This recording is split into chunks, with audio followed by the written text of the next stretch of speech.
make it well. The weak cannot stand above the strong.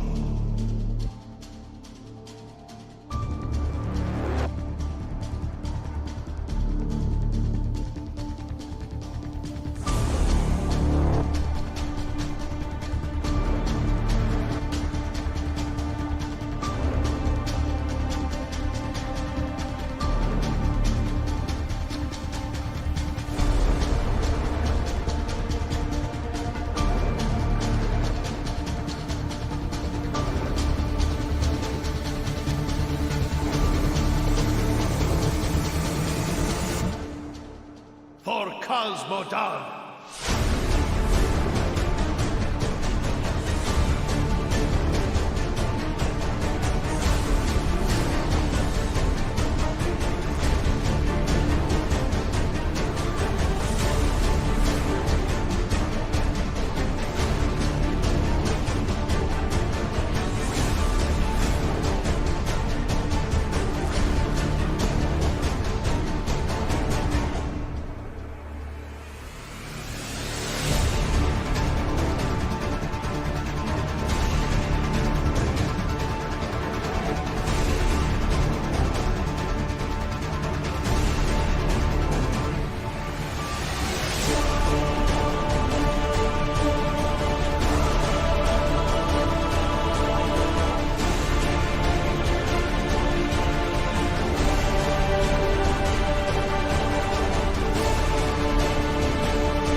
That will do for now.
without limit.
Soon it will all be mine.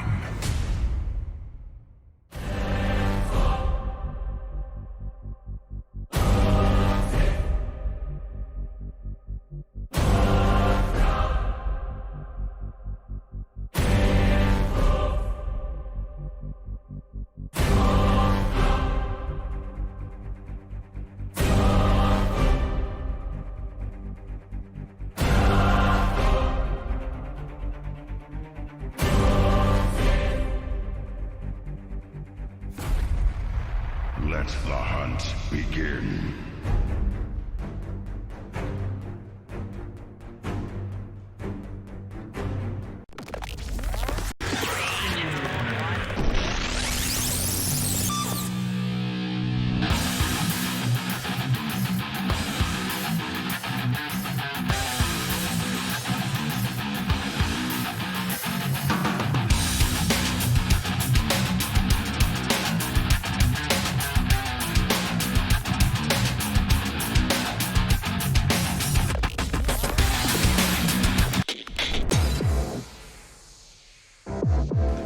Gotsky looking for that damage, finds him on the Diablo. Diablo forced it back out as their health drops low. The Immortal now is at 25%. Back down, here. yo, on the Greymane, gonna be the first ball.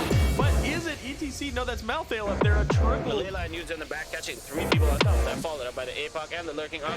Catching 2, but this time on is going to be the first one. Wow, did you see that mosh pit? 4-man mosh pit while on a conveyor belt. That was like a regular sushi. There's the lead, catches him in the mud pit. Time trap does pop. Mosh pit goes out. Ruben's still in trouble. Pops to stay a while and listen, but it's not going to matter. Here comes the Bloodlust on the backside. The Visual gets thundered and then stunned. Oh my goodness! The combo! Getting shrunk down, ETC getting killed. He becomes dog food for the Greymane. I didn't think they had a chance. I thought it was all over. We said all or nothing, and they got absolutely everything.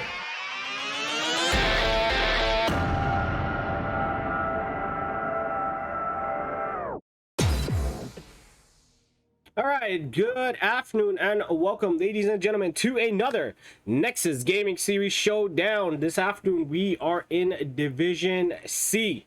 The title says C West there for some reason, but we're not in C West. We're in C, where the East and the West are going head-to-head with each other. The champions of East and West are going head-to-head. It's going to be House of Chess coming out from the East side, and we have Roll1Esports coming out from the West side. I'm going to be your host this afternoon. My name is Bankai, and joining me once again, after a little while, is the man that started it all for myself, my team captain as well, Jayzon. Afternoon, Jayzon. How you doing?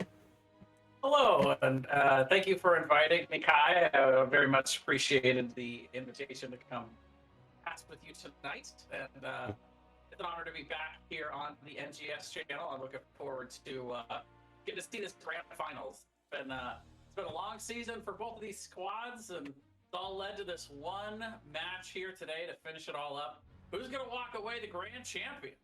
Yeah, who's gonna walk away the grand champion? That's what we're really, really excited for. The teams are just about ready to go. Let's quickly jump into the map bans and picks before we can start this off for them. As you can tell, House of Chess did not win coin toss. It was Roll1Esports that did win coin toss, and they opted to go for first pick. I think this is the first time that they've gone in their entire season for first pick. They went ahead and banned out Curse Hollow, Garden of Terror. So two of the big maps gone. House of Chess banning out Tomb of the Spider Queen along with Towers of Doom. And they've been banning all of this out. Its casters are sorry, just gotta let them know that we are ready. House of Chess has been banning that map out for the entire season, so they don't like to play that. Game number 1 will be played on, I think this has been season 11's favorite map, or like most picked map. There has to be some stats about it somewhere, but it is Infernal Shrines. And let's jump straight into the draft. All right, here we go. All right, so everybody knows Infernal Shrines is a big map, macro heavy map. Here you have the shrine that pops up after every 3 minutes, I believe, and you got to kill the shrine monkeys or the shrine minions, however you like to describe them, and out comes the Juggernaut. Or what do they call it? I'm forgetting the name of what they call it. That would be, so a lot of people call it John Cena, but we'll call it the Punisher if we want to be Punisher. Yes, Punisher. That's a Punisher pops out, helps you push a lane down. It spawns in 3 spots, top, mid, and bottom. So we're gonna see how these two teams kind of play it off, and they've already jumped into the bans. Ban 1 coming out was the Sonya, and then followed up with the Zool from the side of Roll1Esports. I just gotta update these names real quick here. I got it. The time change. I got it.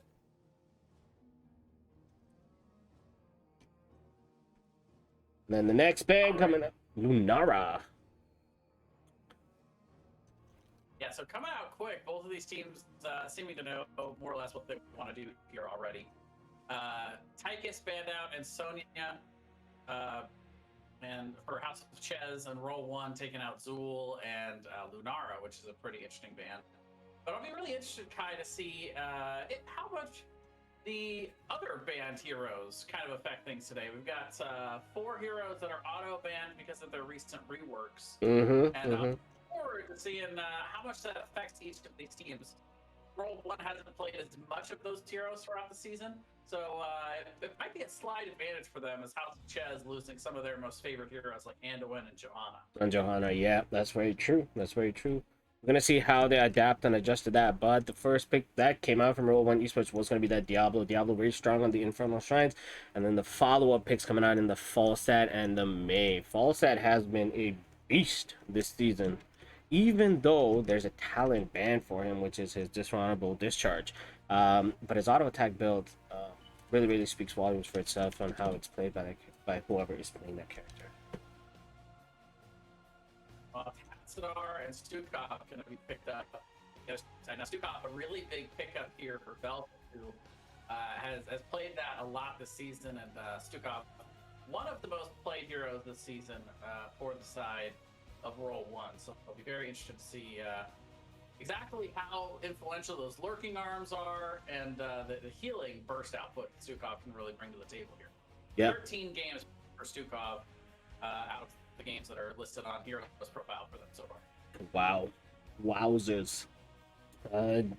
Diva getting banned out there, so no Diva coming out. Hogger is still available. Hogger is also a hero that's we've been seeing a lot on Infernal Shrines throughout the entire season, so I wonder if they let it through, they ban it, or they pick it. I'd be interested to see what Roll1Esports does. Yeah, another one of their more played heroes taken out early here, so House of Chez definitely doing their homework, definitely taking out the most played ones, and Zul'jin going to be banned out as well. That stacking hero that plays very well into the late game, not going to be available here. And with so few auto attackers, with Raynor and Vala both automatically banned out as the other 2 of those 4, reducing those might have quite an effect on this game. Ooh, Malfurion and Mephisto coming out from the side of Team House of Chez. haven't seen I've seen a little bit of Mephisto coming out, but not a lot of Mephisto play coming out. Mephisto can be a really bursty output damage that comes out from there, but so if May can lock somebody in, and I believe it's called static charge, that Mephisto takes his shadow out or substitutes himself and then goes out in a shadow form and does damage. I forget what that's called, but that does a lot though. But Leoric and Cassia to finish off on the side of Roll1Esports. Yeah, a really strong finish to this draft for Roll1. I really like what they put together here in this first game. Leo, of course, very good at the double soaking game if you want to split him during the shrine phase. Cassia, very good fighter on the point, able to get a lot of passive minions as they go. And Arthas going to finish it out here for Mariner. As a good draft on both sides here. A lot of slows, a lot of CC potential coming out from both teams. A little favor to the CC side though for House of Chez, or House of Chez rather. So we'll see exactly which one of these teams can kind of assert their will, if you will, throughout this game. Yes, definitely. But that's going to be it, ladies and gentlemen. We're seeing Falstad, May, Malfurion, Mephisto, Arthas going up against Diablo, Tassadar, Stukov, Cassia, and Leoric. If anybody is in chat, any mods that would like to start with a prediction, go ahead and drop that prediction there right now, and we will jump into game number 1. See you guys in the fray.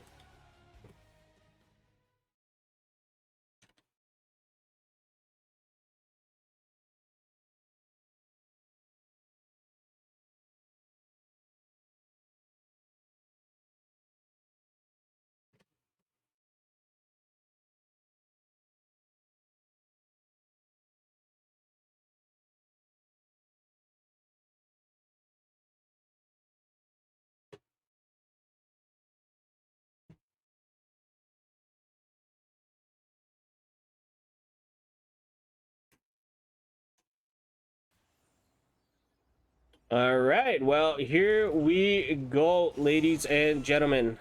There we are. Perfect. All right. So, oh boy. Here we go. Starting off on the left-hand side in the blue trunks, we've got Flash playing the Mephisto, Caribou playing the Malfurion, the Dude is playing Falstad, Mariners 005 on the Arthas, and Chespix on the May. That is your squad in blue, House of Chez. Meanwhile, on the right, in the red trunks, we've got Rock Your World playing Diablo, Alberto on the Tassadar, Velvet on the Stukov, Big Beard on the Cassia, and Zad playing the Leoric. These are your C-West champions, Roll1Esports.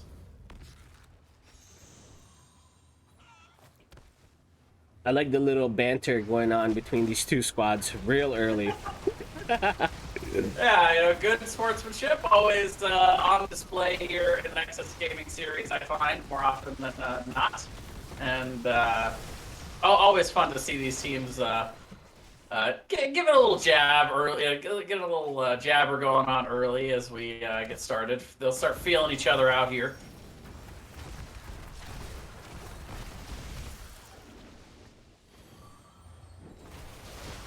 Yep, both squads kind of cleaning up their lanes and the rotations come out. We see Arthas and Leoric on the top lane going at it with each other. Then Leo making a rotation now to that mid lane to catch the double soak. The 4-man for Roll1Esports is going to stay in that bottom lane. Siege camps are up generally on this map. As soon as siege camps come up, that is where you want to be. You want to go up and you want to start grabbing those to apply pressure in your lanes.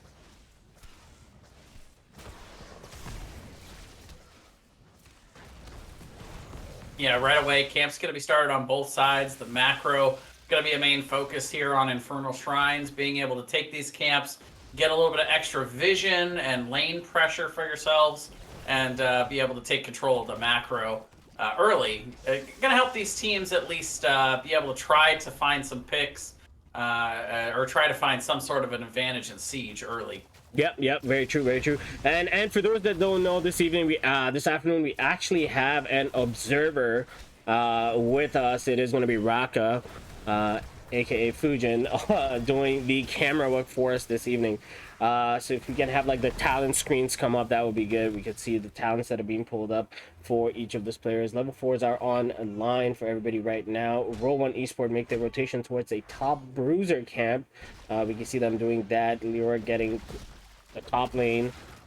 Arthur's doing a good job contesting him, making sure that he's kept back half HP throughout. The 4-man is going to be at that mid lane. Yeah, actually, Kai, you get to bring up the talent screen just by doing that control 1. It's based on what the broadcaster has.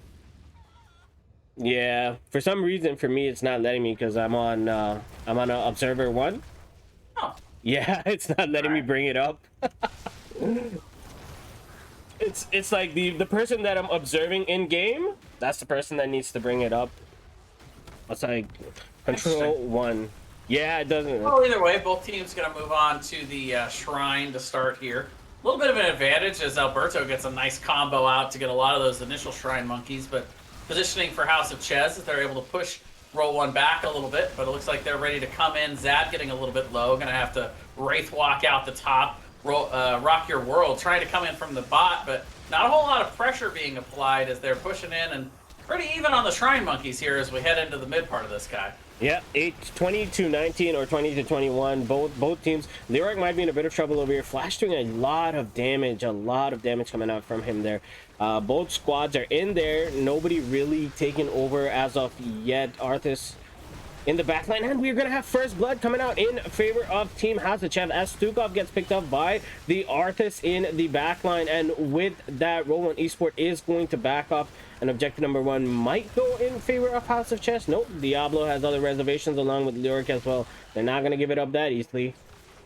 Real close. 4 left and 5 on the other side, so both teams very, very close here. Alberto gonna try to throw one last Q in there, but it's a little bit too late. And House of Chez is going to secure themselves a first Punisher here, Frozen Punisher, going to be able to shut down these structures and maybe zone a little bit with its ability to root here.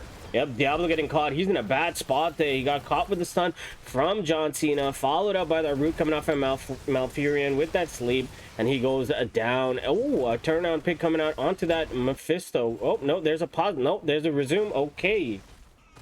Was that a, I don't know, do they want to pause? Okay, they do want to pause. There we go. All right, bring us back to the pregame screen so that we don't have any issues but we did have basically some internet issues that have come up. They have paused the game real quickly. So the situation that we're currently in, both teams are on team level 7s. House of Chez did secure objective number 1, which was the Frozen Punisher, and making their way down to that mid lane. We did have first bloods come out. Stukov got picked off and while trying to secure the objective, and then the follow-up kill onto Diablo, and then 1 kill coming out on in favor of Team Roll1Esports on the Mephisto, which I didn't quite catch. Did you see how that went down, Jay?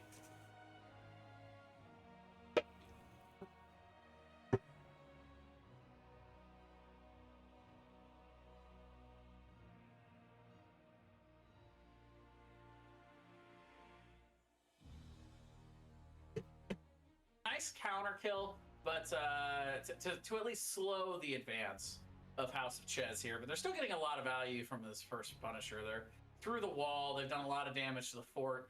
And part of that is just fortunate for House of Chez in the fact that they got that Frozen Punisher. It's always got a little bit of extra siege value with the ability to turn these down. Etiquette. You want to make sure to always have your one dedicated pause person, so you don't have that little double stutter pause going on. You have your one guy that always pauses, and then you have a backup pauser just in case it's that pause guy that DCs. Yeah, fair enough. Fair enough. Like, that guy knows to only pause if the main pauser is the one having connection issues. Yeah, fair enough. Because you little, like, it was a little jitter there. He's like, pause, I'm pausing. Like, oh no. That's because 2 different people are trying to pause because they don't have a designated pauser. Yeah, exactly. Fair enough. But jumping back into the game now, we see that Roll1, but House of Chez has a slight XP advantage. I'm trying to figure this whole observer thing out. Like, how does it work? because I cannot bring up the talent screen, but we'll just go with it as is.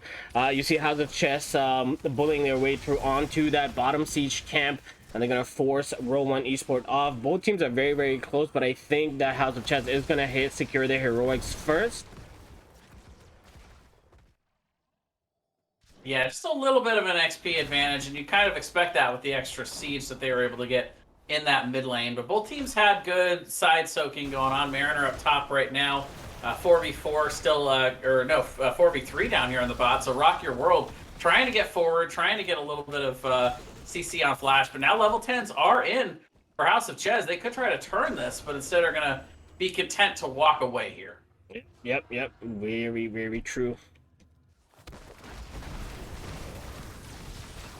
Looks like they're going to try to maybe force something here in the mid. Wraith walk out, though, for Zad. It's going to be a little bit tougher, I think, for the hard engage to come in without a good avalanche here. It is avalanche, Durance. We've got Mighty Gust, Twilight Dream, and Syndragosa. A little extra spicy here from Mariner to start off this game one. Yeah, and there, ooh, the Entomb miss catching onto the May there. Nice try. Tried to get him over the wall, but couldn't quite reach far enough. A little bit too big of a wall there. That works on some of these areas here on Infernal Shrines, but that wall's pretty big. I had to get right up next to it to even have a chance, but just not quite far enough to catch anybody out there. True. Oh, we got level 10s also in now for Roll1Esports. This is going to be Lightning Breath, Black Hole, Massive Shove. We've got the Entomb and the Ball Lightning as the dude comes in, gets the Gust back. Syndragosa comes out, though, and only catching the Stukov, but still, that's a big catch on Velvet. He's going to be able to walk away, though. Carbo getting a little bit low, going to have to walk out. Mariner getting life drained and gets hit in the Entomb, gets caught. Yeah, the Lurking Arm. They're trying to walk away, but a lot of counter damage here, Kai. A lot.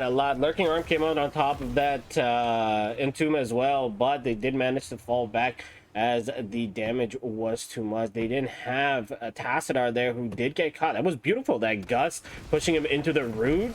Diablo did use a Lightning Breath at that point in time to try to negate some of the damage, but it did not help. Tassadar did go down. Objective number 2 is online as well. It is going to be an Arcane Punisher and started off right away by the House of Chez. Yeah, everybody popped their ults there, so no ults available except for the lowest cooldowns ones. We got Massive Shove on one side, Durance on the other, as they're trying to hard engage. Big Durance of hate, though, catching 4. Velvet is going to be the first to fall here.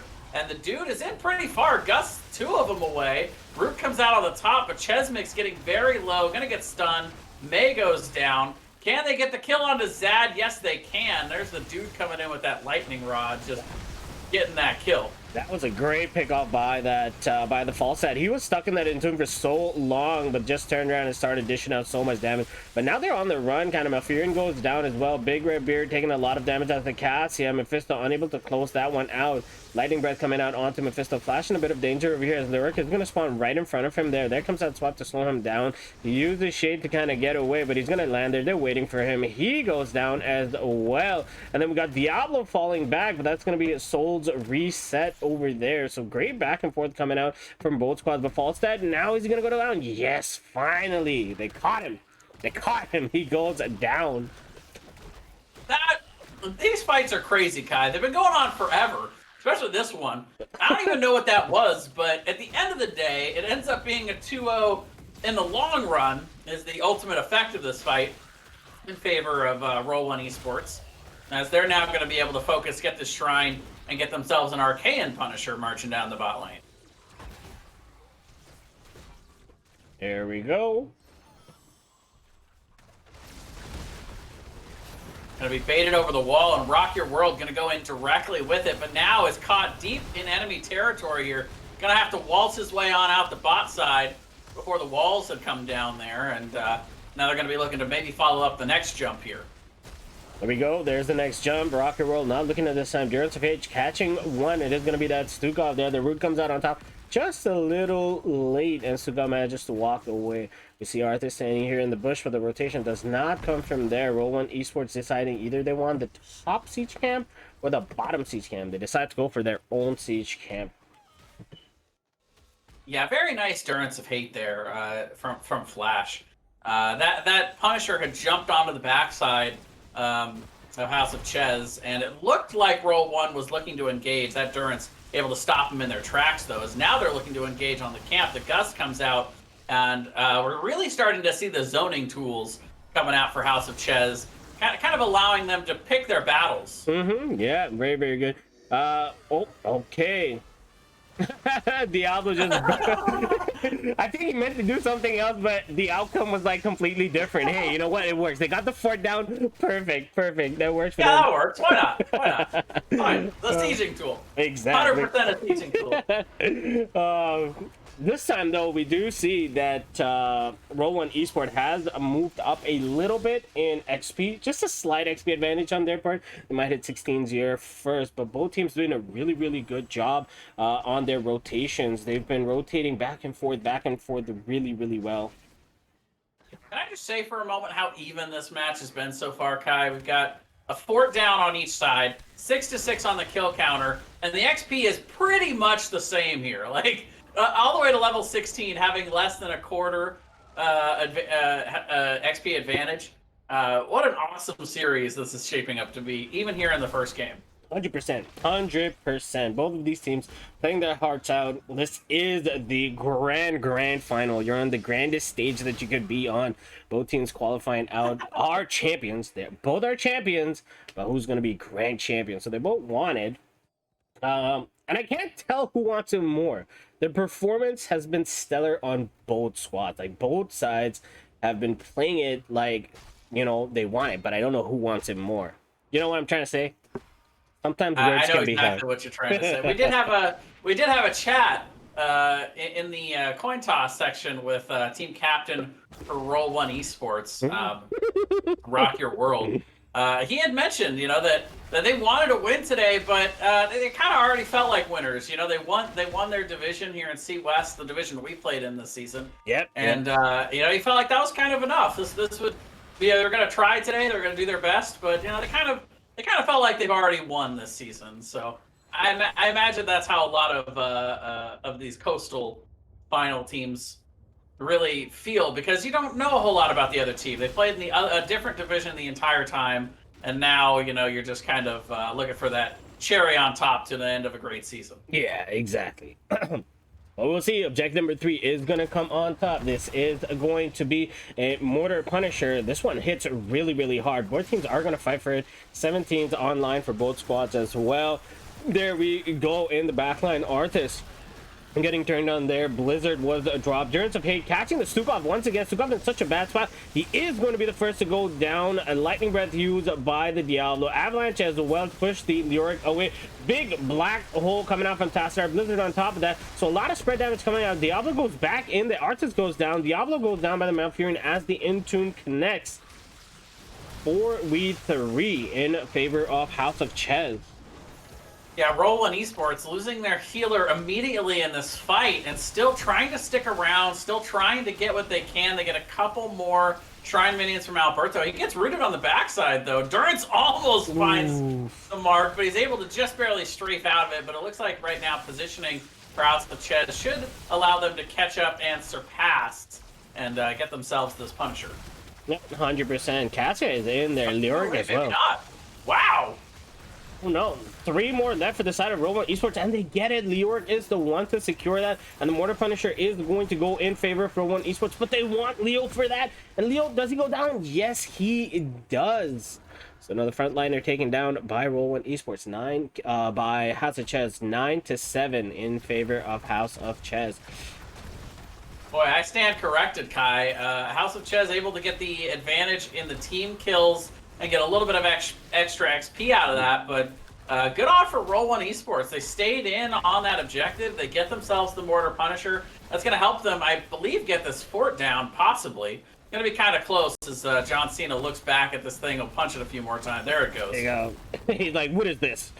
Get out But of more my way. importantly, that gives Roll1 the advantage to rotate around, start to paint the map red a little bit, and start to get a macro advantage here on this map. Yep, and that's what they do. They immediately rotate down to that siege camp. Diablo sees the other rotation coming up on the side of the house of Chez. They are going to stop right there, but the siege camp has been secured. So that's going to be some added pressure coming into that bot lane that they would need to clear now.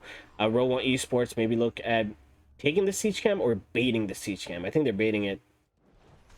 Here we go. Here we go. Who's going to be a victim? Oh, it is Mei. Mei gets caught. Lightning Breath comes out. The silence on top of that. Mei is down. Gus used to help as much as they can, but it's not going to. Great pick onto their tank. Now, see, that's not fair at all, Kai. You're not supposed to have the silence entomb until level 20. But here goes Roll1Esports throwing down the lurking arm in the entomb to kind of make it a poor man's buried alive, if you will. Yeah. You know, and that's so hard for Mei to deal with. All of her survivability tools are all in her abilities, so you silence her. It really makes her just an ordinary hero that cannot survive through an entire entomb like that. Yeah, 100%. And Storm talents are on line right now. I can go over it real quickly. On the side of House of Chess, we have a Mimic, we have Light Bloom, Wind Tunnel, Absolute Zero, and Flash Freeze. Meanwhile, over on the side of Roll1Esports, it is going to be that Hellgate along with Force Barrier, Top Off, Infinite Lightning, and of course there it is, Buried Alive. Now they've got the regular version. Yeah, now they have like a doubles. It's gonna hurt. It's gonna hurt. But Roll1 Double silence. Double silence. It's like, oh no. Roll1Esports immediately makes that rotation towards their bruiser cam. They want to keep the pressure constantly on now. Top lane has not really seen a lot of action there. You see that fort still standing pretty healthy there. Oh my god, Diablo just jumps in onto this side. There comes the Hellgate. That was the Hellgate Sun comes out. Durance of Fate coming out as well, catching 4 this time. Gust to push them back. Lightning Breath on top of Mei. Diablo is gonna go down. Mei is gonna go down. Ball Lightning bouncing around as well. It is a 4v4 right now. No, Malfurion did fall too. I missed the Malfurion kill. Did you catch that one, Jay? No, it was way in the back of that team fight on the other side, but that is a full death for Diablo. Diablo, yeah. Which is strange because he's got all of his souls. Souls. We can so see. Why didn't he come back? Yeah, no, we can see it there. Maybe that was a. I'm confused. What did he have partial souls and then got some after? I don't know. I'm confused. He doesn't collect souls after he's dead. I wouldn't think so. I don't know. I don't know. Yeah. Weird. Glitch? I don't know. But it might actually not be a bad glitch. You know, I'll tell you what. There have been times where, as a Diablo player, you would definitely prefer to eat the death timer than to lose all of your souls and have to recollect those at the end of a game like this. So that might actually be a glitch in favor of Roll1Esports at this point. 100%, 100%. And that's actually going to allow them, well, not the death of Diablo, but they took a good fight, and House of Chess was forced to fall back because they did lose 2 of their players. So objective number 4 does go in their favor. It's another Arcane Punisher. So all the Punishers past this point now going into the later stage become hard-hitting tanks. Like, these things hurt. So just giving one off and just playing defense is, at this point in time, that was all that House of Chess could do. But look at me taking us so much damage. Oh, the Buried Alive also used their Diablo already in there. Lightning Breath on everybody, onto the Mephisto. He's just spreading it out. John Cena down to half HP. The leap again. Is there a follow-up coming out there? Nope, no follow-up coming out, but they are gonna get this keep though. Yeah, they'll turn their focus on the keep. Not having been able to get any kills, I don't think they can really do much more with this. They will charge into mid, though. They're not able to get the flip, though, onto Mariner. And look out! The Infinite Gust with the Sinragosa on top of Big Root. And now it's House of Chez on the offensive. The Falstad goes down, but they exchange it for the Cassia before that big avalanche comes out.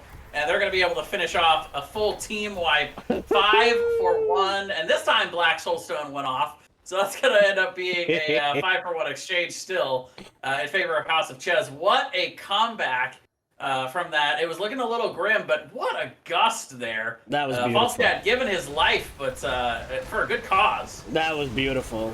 That was amazing. Oh, and Diablo goes in, tries to get onto somebody. Now he's in a lot of trouble. That is going to fall. That's a full dead timer that is going to go down. Midkeep may lose. Do they go for it? Do they call it here? It depends on how long it takes them to get through this keep, Kai. They can't go straight to core. It's still protected with no keeps down, but they can even out the keep pressure a little bit at the very least. And now Zad is back 10 seconds before it's a 4v4. Falstad should be able to fly from the other side, but he won't be able to get up quite as quick as the rest of these members as they try to defend, but the shields are down, Kai. Yep, shields are down. There comes out the Entomb. Buried alive. Mephisto caught in there. Lurking arm. Ball lightning bouncing around as well. Maze. Everybody turns their attention towards May as May was hitting the core there, but they managed to defend it off. Oh, Stukov again getting caught into that fight there. Oh my god, so much bad damage there. Oh no, Cassia don't want to fall there. This is a 4v5, 4v3 in favor of House of Chez. Big black hole coming out. May taking a lot of damage as well. Leoric is deep in there. Massive shove used as well. Cinder goes to the cast of Stukov. Arthas is gonna go down. I can't see. I can't keep up with everybody. Gust used as well. Oh my god, what is going on? Yeah, here comes the big lightning breath from Rock Your World. They're desperately trying to defend. They get the May down. The dude coming in getting a little bit more damage, but it looks like they finally fended them off. They are going to go in on the chase, though. This is 2v3. They got to watch for the turn. Flash tries to get something done with the Durance, but now Flash is going to be out. He's going to teleport, but he's coming right back. They know it. Velvet tries to shove, but not able to find the massive shove. Now it's Rock Your World getting low. Now it's Velvet stuck out here. 1v3 with Zad, not quite up yet. Though he's gonna get a little bit of reduction there, and the never-ending fight continues. Oh my god, they're still fighting. Mephisto gets into he goes down as well. What is going on, ladies and gentlemen? Now the Malfurion gets caught out to ball lightning on top of the Infinite Gust used to get out. Can they close Malfurion? He goes down to, oh my god, the back and forth, 20 kills to 15. Jeez. Big Beard, even though being gusted, able to stay in range of the Malfurion to still have the bounce going on. Mm-hmm. And now, are the three of them going to try and end through top? This is a 3v3 in the top. 3v4. 3v4. Okay, let's see what they do. Yeah, Alberto's coming, but he's not quite here yet. Chicken is taking some time. It's like, I'm getting 8 there. seconds on Buried Alive. Big root from Velvet onto the dude. He's able to roll out, but Arthas goes down, but not before throwing out Syndragosa, killing Cassia. Oh no, the DPS goes down. Alright, just back off and reset, guys. Guys, are we playing ARAM right? It's 21 to 16 in the kill counter. I don't think I've ever seen this in a grand finals before. Mm-hmm. My god, my god. Guys are just sending it right now. Yeah, that was a crazy fight there. I think this is objective number 5 that started up. They're not going to contest it. I think House of Chez is going for their bruiser camp, or maybe they're trying to backdoor here, guy. Yeah, they're waiting. Okay, what are they going to do? Are they going? There they go. To group up. They don't have Malf. Zad has figured this out. This coming in does have Buried Alive available. We'll hit that. Onto the Falstad. Falstad gets killed instantly. The shields are down, but still 30% left on the core. Chesmix sliding in. Flash trying to deal some damage, but Lightning Breath put on him fully, and he goes down. Karavu coming in with the Twilight Dream, but not going to be able to do enough here. And another defense coming out from Roll1Esports. They keep the game alive. Meanwhile, there is 2 catapults on the core, but Mariner should be able to deal with this on the backside. Yeah, but I think this is it. They get objective, they push bottom lane with it, and that's it. I think it's done. Maybe they don't get objective. They forget about objective. Like, forget it. Let's go. Waste too much time. Straight to core. Yeah. Forget about it. Let's go straight to core, and that's what they're gonna do. I don't know if Arthas can defend this. It's a tall order to do. Does he have Syndragosa available? Yeah. He does. Shields are slowly starting to come back. They're going to charge in. There's Syndragosa. Going to root all 3. All four, rather. But yeah, shields are going down too fast. I think you're right, Kai. This is the end. Yep. And somehow Roll1Esports saving it on the core. Nope, it's not the end. Just will stall it, but not quite enough. Not quite. Yeah, not quite. Okay, it is the end. GG's. Wow. What a way to start a grand final. Game 1, Kai. What a way to start the grand finals. My God. Nuts. I loved it. It was amazing. Game number 1 going to Roll1Esports. Beautiful. Going over some of the stats for game number 1 on the side of House of Chez, we can see siege damage coming out from Mephisto, 180k, along with 101k hero damage, the highest in the game. 4 kills, 16 assists for that. 122k healing coming out from the Malfurion, 95k healing coming out from that Stukov. Stukov did pretty good. His lurking arms were really amazing. Tassadar with 82k hero damage coming out for Roll1Esports, and then 170k siege damage coming out from the Leoric. So good numbers. Here are the builds. If anybody would like to go over them, copy them, criticize them, it's all here. 21 to 20 kills in favor of House of Chez. However, the game did go in favor of Roll1Esports. That was crazy. Your thoughts on game number 1, Jay?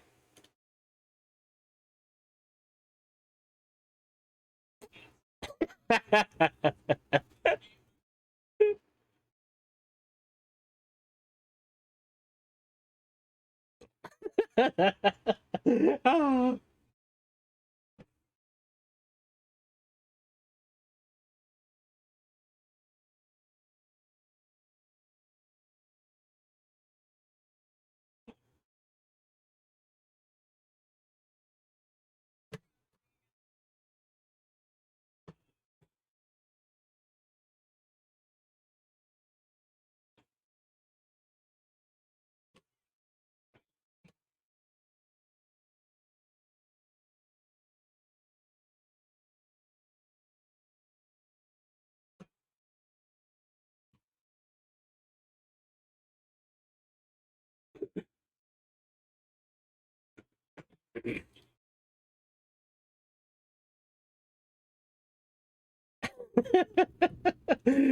Fair.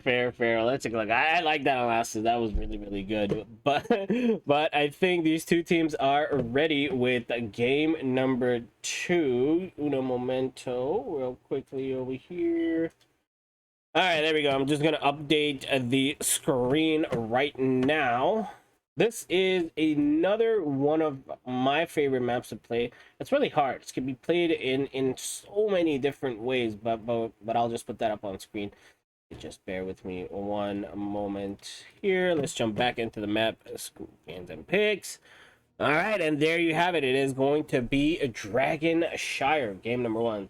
I think they're waiting for something. Oh, heart rate checks. Even they were like super excited. They were like, oh my God, so tense. What is going on? It was crazy. I love it. Bro,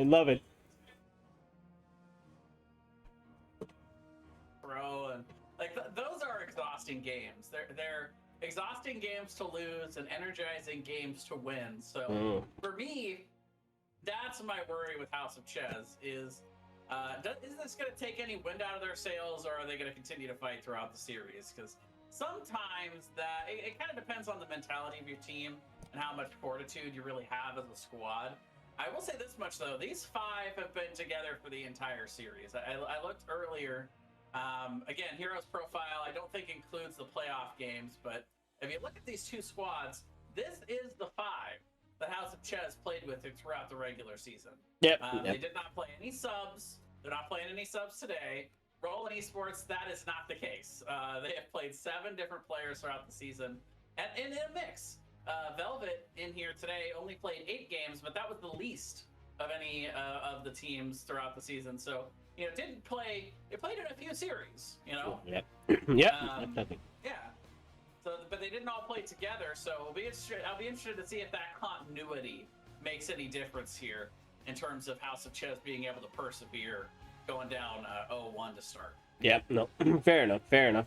I think the teams are just about ready to go. I think they're taking just a water break, a real quick one, to get there. I would too after that. 100%, 100%. But yeah, no, I agree with you that these two teams, House of Chess, has been playing with the same five. That builds a lot of like chemistry, right? If you're going like an entire season with the same five people, they've been in situations. If you take a look at their run that they had in Division C East. Let's take a look at that. 28 points. They had 8 dominations, 20 games won, 5 games lost, and a total of 11 games played. So you can say that they might have been in a situation where they went down in game number 1 and then came back with a reverse sweep. I did not watch all of their games, but I'm pretty sure like whoever has been following them knows that they're good for it, maybe for a good comeback. Because to close out in the first spot, it takes a lot. It takes a lot. And in Division C West, Roll1Esports coming out from that 6th seed. They were down and they made a comeback into the season. They only came out with 18 points. They have 4 dominations, 14 games won and 13 games lost. I think that in terms of making comebacks, I kind of give it to Roll1Esports. But I don't know. I don't know how it's gonna work out with these two teams. I know sometimes when you play this game for fun, winning becomes really easy, and then there's sometimes when you're trying way too hard, sometimes it becomes really hard. I don't know if that makes any sense. Yeah, I mean, Roll One is kind of been used to being the underdog throughout the season, and I think if you go into this match just looking at the win-loss records, you would also put them as an underdog possibly, but they've been on quite the roll lately. They're a team that I feel like does lean into momentum quite a bit, and down the stretch in the playoffs, they have been incredibly strong and looking really good. So I don't think they came into this match feeling like an underdog, even though that's what it said on the paper. But they're definitely building some momentum from that game number 1. We'll see if they can ride it throughout the rest of the series. Yeah.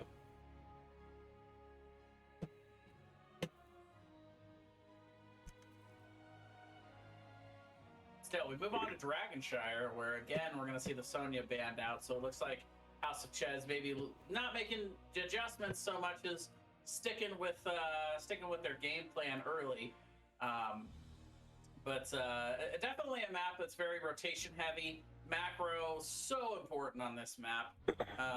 The camp timings kind of put that priority into the bot lane, where we see a lot of teams kind of focus most of their energy on this map. And that rotational game can be a big deal too. Being able to rotate for picks and having good CC chains can really give you an advantage and a leg up here in what is basically a never-ending map objective. Oh yes. Oh yes. Securing top point, securing bottom point, making sure that everybody is on it all the time. It is one of those never-ending objectives, but if you do get the objective, man oh man, can you like inflict so much pain on the other team. You can get so much out of the objective on this map in Dragonshire. Generally, you see the off lane prioritized over here. So you see Sonya banned out already. Rexar coming into this map. Very important. A really strong hero. Li Ming. Jay, you play a lot of Li Ming. You know how strong Li Ming can be here. Li Ming banned out. Definitely can. Yeah. That is one of House of Chez's top 4th place hero. 8 games played on the Li Ming with a 100% win rate. Again, hero's profile info there for House of Chez, but a good ban early here, but that is going to give them to pick the Junkrat right away. A good rotational hero, good poke, constant damage, and can get a little bit of free siege as well with that long range. Is getting banned out, so 2 of the same bans coming out from the side of House of Chess from game number 1. Diva picked up immediately, was banned out in game number 1. Zad this time snags it immediately, and a Tassadar once again for Alberto. Yeah, meanwhile, House of Chess is going to pick up the false stat again, but this time it's Splash that drafts the hero. They can, of course, switch at the end of the draft if they choose, but it was the dude on the false stat last game, so we'll see if they stick with that. Meanwhile, Chesmix going back to the May once again. Yeah, did a very, very decent job on that May there. One great avalanche coming out where things kind of turned around with the infinite wind tunnel, or you just call it wind tunnel, in game number 1. So we'll see how they're going to play it out in game number 2. Is he going to go for that avalanche again, or is he going to do setups with the ice wall? We'll see how game number 2 goes for them. Zul getting banned out. No Zul coming out here. Rexar is still up. We still have Hogger available as well. Who are they going to ban? A Nubarak. Okay. The 50 billion CC chains. It's gone. Yeah. I think Rocky World goes. I expect to see a lot of May today from Chesmix. Again, Johanna gone. Number 2 played hero, May being the number 1. So Yep. with that other option gone with the permaban, the next hero on the list is ETC at 6 games. Yeah. And again, then I don't even see another tank. New rack with 3. So yeah, like I expect to see a lot of May Chesmix today. I'm almost interested to see what they would do if Roll1 banned it. Yeah, that would be very interesting if they would go with. I guess they would go with the ETC then. That would be the next pick on the list at least. Yeah, maybe Diablo. I'm not sure, but the Malfurion comes out again, so they're staying.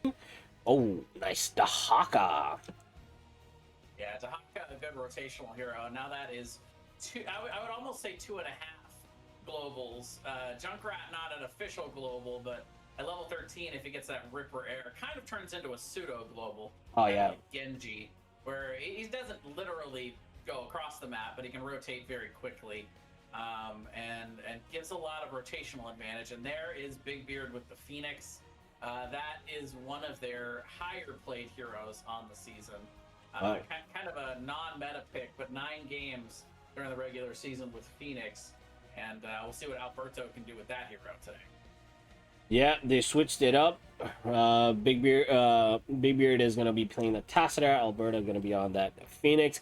Flash is going to stay on that Falsat, so they're not making that switch on the side of House of Chess. But there you have it, ladies and gentlemen. We've got Junkrat, Falstat, May, Malfurion, and the Hawkett going up against ETC, Diva, Tassadar, Phoenix, and a Brightwing. Once again, if there are any mods in the chat, if they want to start up a prediction on which team is going to win, go ahead and do so. We will catch you guys in game.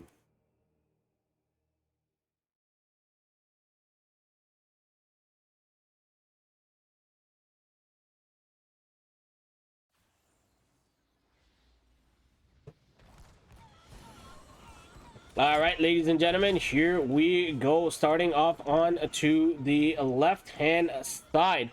We have a Flash playing the Falstad, Caribou on the Malfurion, the Dude on the Junkrat, Mariners 005 on the Dahaka, and Chesmix once again on the May. That is your Division East, C East champions, House of Ches. And up 1-0 in the series so far. On the right, Roll1Esports. We've got Rock Your World on the ETC, Zad on the Diva, Big Beard on the Tassia, Velvet on the Brightwing, and Alberto playing the Phoenix.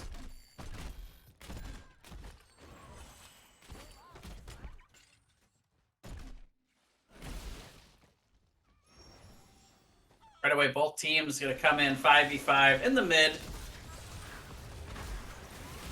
Chesmix flanking from the bot side. Mariner does hit the drag. Zad taking a little bit of damage, getting slept out of those roots there, that new level 1. Zad rotating up, but not going to be able to avoid the Diva. So that's going to be first blood going quickly over to House of Ches here in game number 2. Wow, the Flash is just chasing Velvet down. But finally, the ETC steps up in front and makes sure that he falls back. Yeah, nice start for House of Ches. They're going to try to play this rotational game and have the advantage in these rotations.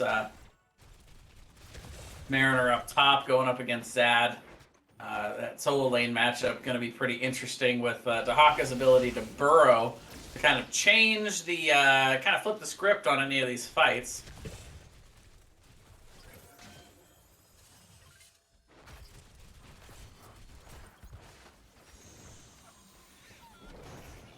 Down bot, Rock Your World gonna take a look at this rotation here. Both teams grabbing their bottom camps.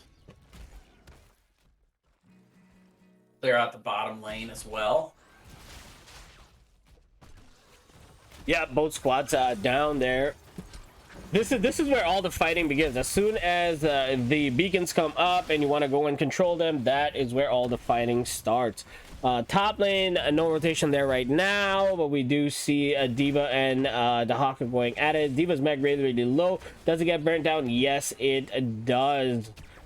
The Hawk now makes his way on top onto the top beacon point.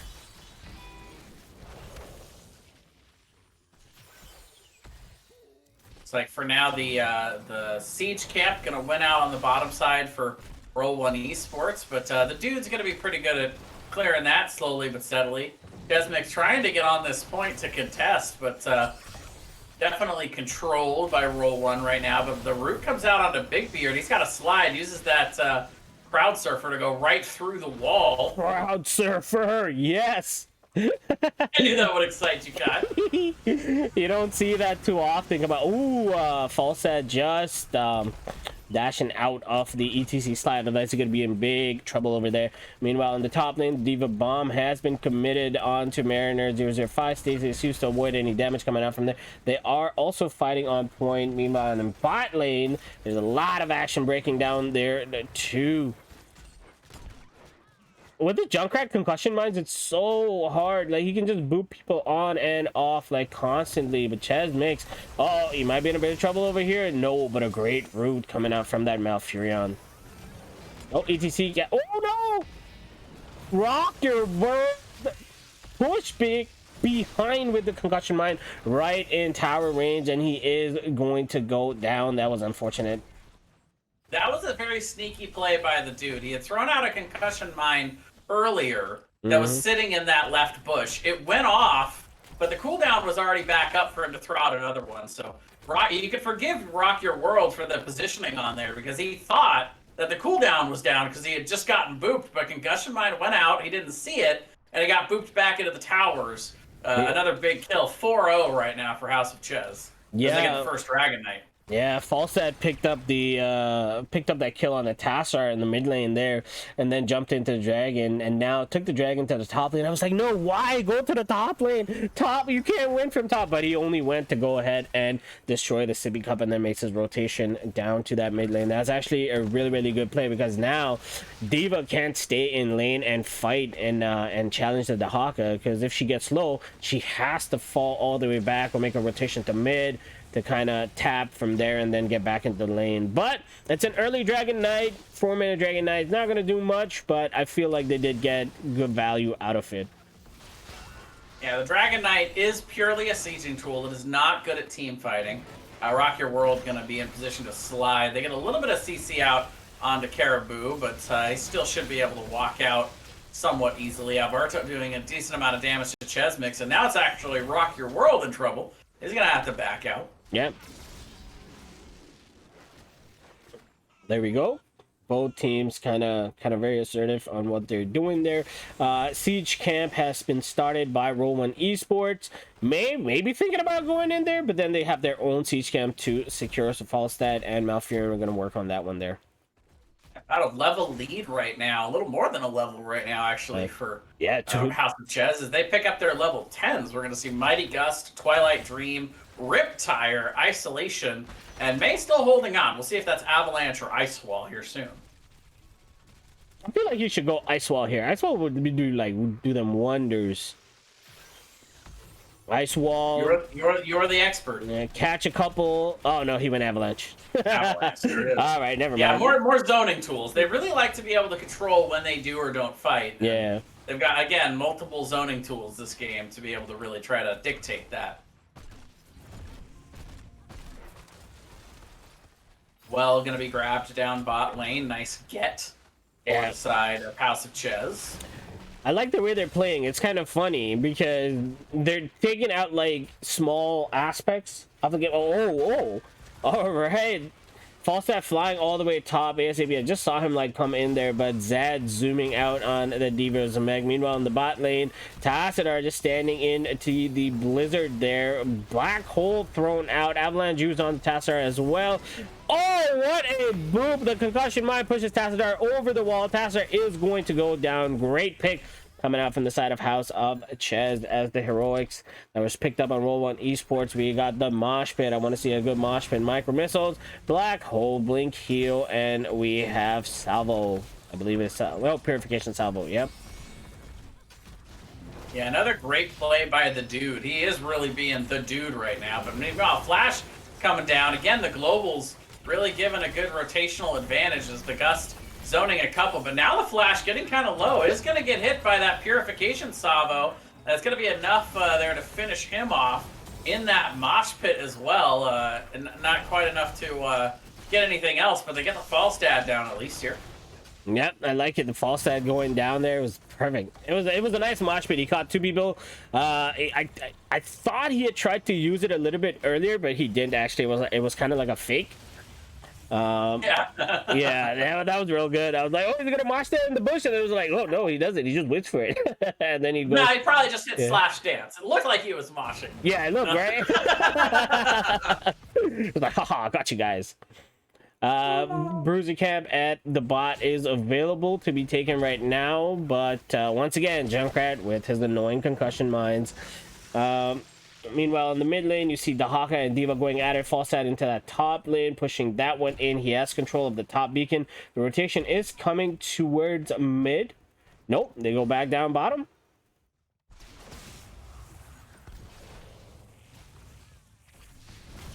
Yeah, right now, switching back and forth here on the shrines, and up top, still owned by House of Chez. We'll have to see if Diva can challenge that at all. If Sad can get that back for Roll1.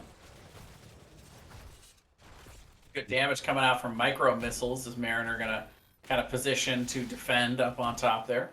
Yeah, that's very good damage coming out from Diva. Level 13's still online here. Coming in soon though for Roll1 as Flash grabbing the bruisers up top. They're waiting. They're waiting. They're playing it patiently. Yeah, right now they've got the advantage. They don't really need to push the issue too much. You know, you'd like to see them take a little bit of, oh, another big boop looks like down bot. And Velvet just barely going to get to the other side of that concussion mine. Yeah, the dude has really been making life hard for Roll1Esports right now. Yeah, those concussion mines are oh my god, they're so good. Like, they're well placed, and the thing is that you can see where the mine is too, but it doesn't make a difference because he always catches you off guard. It was very well played by the dude. But here, ETC coming in from the flank. If he gets a good slide on there we go. The mosh to follow.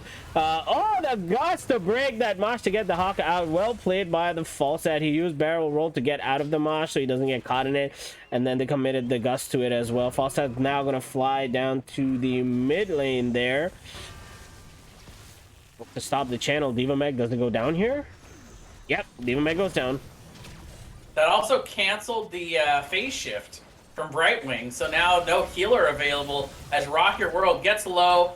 No cleanse, no heals available. Couldn't pixie dust them. Yeah. That death onto the mech actually really flipping that fight around quite a bit. Quite a bit. Did you see how far ETC's body went flying after like the blizzard fit? Oh god! I was like, wait, what? Well, all mechanics are a little weird in this game, but that's pretty funny. Yeah. 16's online. You should see a Chromie body fly one time. Oh my god, that's like a little tiny one. It just flies everywhere. Yeah. Jeez. But 16's online now for House of Chez, and this performance coming out from House of Chez is like, all right, we're here to play. This is our game style. You know, it feels like Roll1Esports is playing to the tune that House of Chez is basically wanting them to play at. They're playing their game, and they're making Roll1Esports play their game. They have constant pressure in the lanes. They have real estate value. They have more structures up than Roll1Esports does. But at the end of it all, at the end of it all, once you come down to that late game, it's only D.Va. Oh my god, D.Va getting caught out in that mid lane and is going to go down. I feel bad for D.Va. She got caught there pretty bad. Yeah, there's that global advantage again. You can kind of turn a 1v1 into a 3v1 really, really fast for Roll1Esports, and that's kind of what we continue to see. They are able to play this rotational game and get all kinds of advantages here on Dragonshire. Yep, 100%, 100%. But like I say, late game, one team fight, and things can change so fast on this map because you don't need to clear every single lane. Generally, when you're playing this lane, bot lane is your win condition, right? That's where you want to go. But I have seen teams win from the top lane as well, so it's not too bad if you want to take that or not. But once again, one good team fight and things can change real fast. Yeah, I would have to look at actual statistics, but just eyeballing it, I would bet that 80 to 90% of Dragonshire games end with both top keeps still intact. It's because of that death bridge. You can't sustainably take a fight there if you're on the other side. You don't want to fight there. It's not a good place to try and enter and exit from. So, and the one camp does rotate there, but 3 camps rotate in the bot, so it just makes sense to. It just makes sense to try to win through the bot lane on this map. Yep, there's another concussion mine, and D.Va thrown off to the other side. 18's online now, so even talent tiers, let's see how they go ahead and close this out. Can Roll1Esports... Oh, as I say that, a concussion mine goes off. Rock Your World is on the flank, though. Gonna slide in, gonna hit the mosh on 1, but the concussion mine comes in again. Silence coming down from that Twilight Dream, and once again, Rock Your World getting his world rocked here and goes down 8-1 in the kill counter. And again, great engage potential there, just completely messed up by the dude. Yep, no, it was also very, very well played by Chez, because as soon as that mosh came out, he stepped just a little forward, not to get caught in the mosh, and then he avalanched the back line there to push them even further. So there was no follow-up for Rock Your World, and he was just stuck there all alone by himself. They did commit Gust to that too. Falstad gusted him out of the mosh there. But nonetheless, placement tools made all the better because of those isolation tools. You're right. Tassadar getting caught out in the mid makes this an even tougher. Tassadar, their main defense against the Dragon Knight. They're gonna make this even tougher now. Yep, 100%, 100%. And this keep's not. I don't think this keep survives here. Yeah, I'm not sure the core survives here either. 50% right now on the core. Nice job by the dude kicking away the Phoenix, who really is the only one that can deal reliable damage to this Dragon Knight. And they're going to start to look at the core. Dragon Knight is getting a little bit low. Death timer's not too high here. 10 seconds before Tassadar comes back. But there is the mighty Gust. Rock Your World sliding in. Doesn't quite have Mosh back yet. He's getting kind of low. But for now, House of Chez is going to back off. I think in the better part of Valor here this early in the game, pre-15 minutes. The core is still going to shred, but they get 18% on the core and they get that mid keep. Yep, and they steal the siege camp as well. Looking at the storm talents that they picked up, we got Wind Tunnel, we've got Life Bloom, we've got Extra Oomph, we got Flash Freeze, and we got Contagion. Yeah, the Contagion going to be interesting as well. We'll see how well Roll1 can avoid grouping here to really give that. But that could be a real game changer. You get a few members caught in that isolation, and it can really turn a team fight. Yep, very true, very true.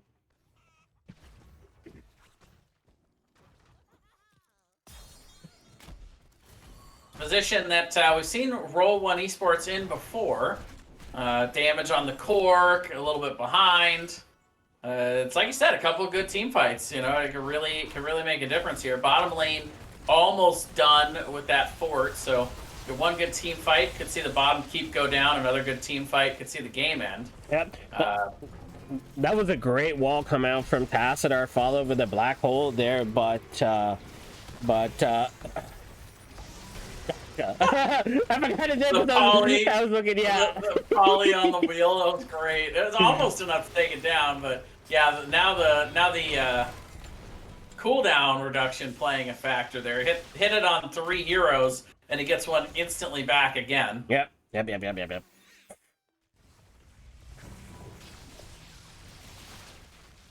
So this is House of Chess's game to lose at this point in time.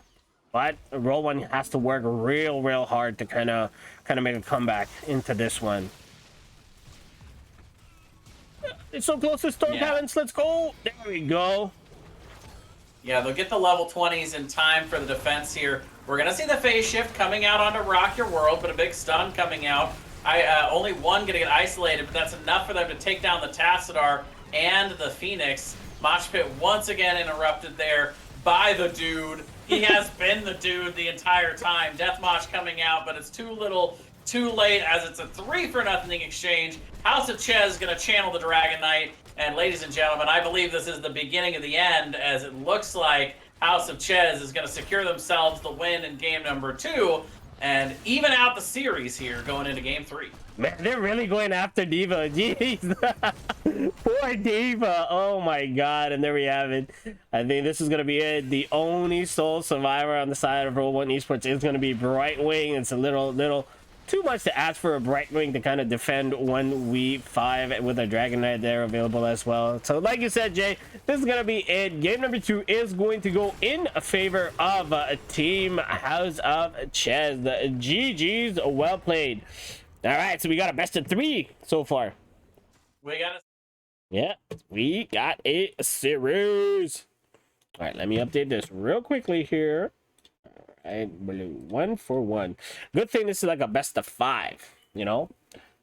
I don't know if it'll go to 5 games, but if it does, that'd be amazing. But we got to drink a lot of water for that, though. But getting back on to the stats, we see Falstad addition at 156k siege damage, 49k hero damage coming out for that. Junkrat only had 1 kill, 9 assists though, 0 deaths. Falstad being reported for throwing. He died once. 5 kills, 5 assists, 1 death. 65k healing coming out from that Malfurion. I love the way Junkrat played. Like, even though like statistic wise, like yeah, he had like the highest damage, like hero damage coming out from his team, but he did so much more in that game. These stats don't justify how well he played. But on the side of Roll1Esports, we see a D.Va putting out 145k siege damage, 51k hero damage, 48k healing coming out from that Brightwing. 14-1. Felt like a domination there. They played it really well on the side of House of Chez. Here are the talent tiers. Once again, if you'd like to copy them or if you'd want to criticize them, go ahead, drop a comment in the chat and we shall see how it goes. But Jay, thoughts on game number 2? I mean, it's pretty simple, Kai. In game number 1, Roll1Esports rolled something like a 14 or 15. You know, it was good enough to win that game number 1 in a close series, but this game they rolled a 2. You know, sometimes you just don't roll high enough. No, but seriously, just a very well thought out and well planned game from House of Chez. They got what they wanted in the draft, which was a lot of mobility, a lot of macro control, and they executed not only in that, but also in the team fighting and in the picks. They were just able to rotate around, get very key picks in very key places, dominate the macro, and just kind of played patiently. It was very well done. Roll1Esports just didn't really have an answer to that throughout the game. They had a couple of bright spots where they were able to get a little bit of siege and stay in the game for a bit, but just overall very dominant performance in this game too. And now we'll get to see a little bit of mental fortitude on the other side. Can Roll1Esports come out of a game like that, not get tilted, and continue playing on competitively in the series? Yep, fair enough. Yep, I 100% agree with that. It basically just tests your nerves, right? Like, going into it. They know it's a best of 5, so I would still want to win a best of 5 as a 3-0 and dominate a series, but man, oh man, these two teams are champions. They know what they've signed up for. Both of these teams coming out from a best of 5 in their individual divisional finals, so they're prepared to go the distance if need be. And by the looks of it, even though Rock Your World said that it doesn't really matter whether they win or lose, I feel like they're playing to win. I feel like, you know, they're like nah, like we're gonna put our all. And House of Chess just came in swinging from game number 1. Like, man, they showed like they want it. But once again, the question comes down to who wants it more. But for right now, for us, we're just going to take a quick short break before game number 3 comes up, and we will catch you guys in a second. I'll be right back, so don't go anywhere. Stick around. Game number 3.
Reason? There we go. Okay, my mic's back.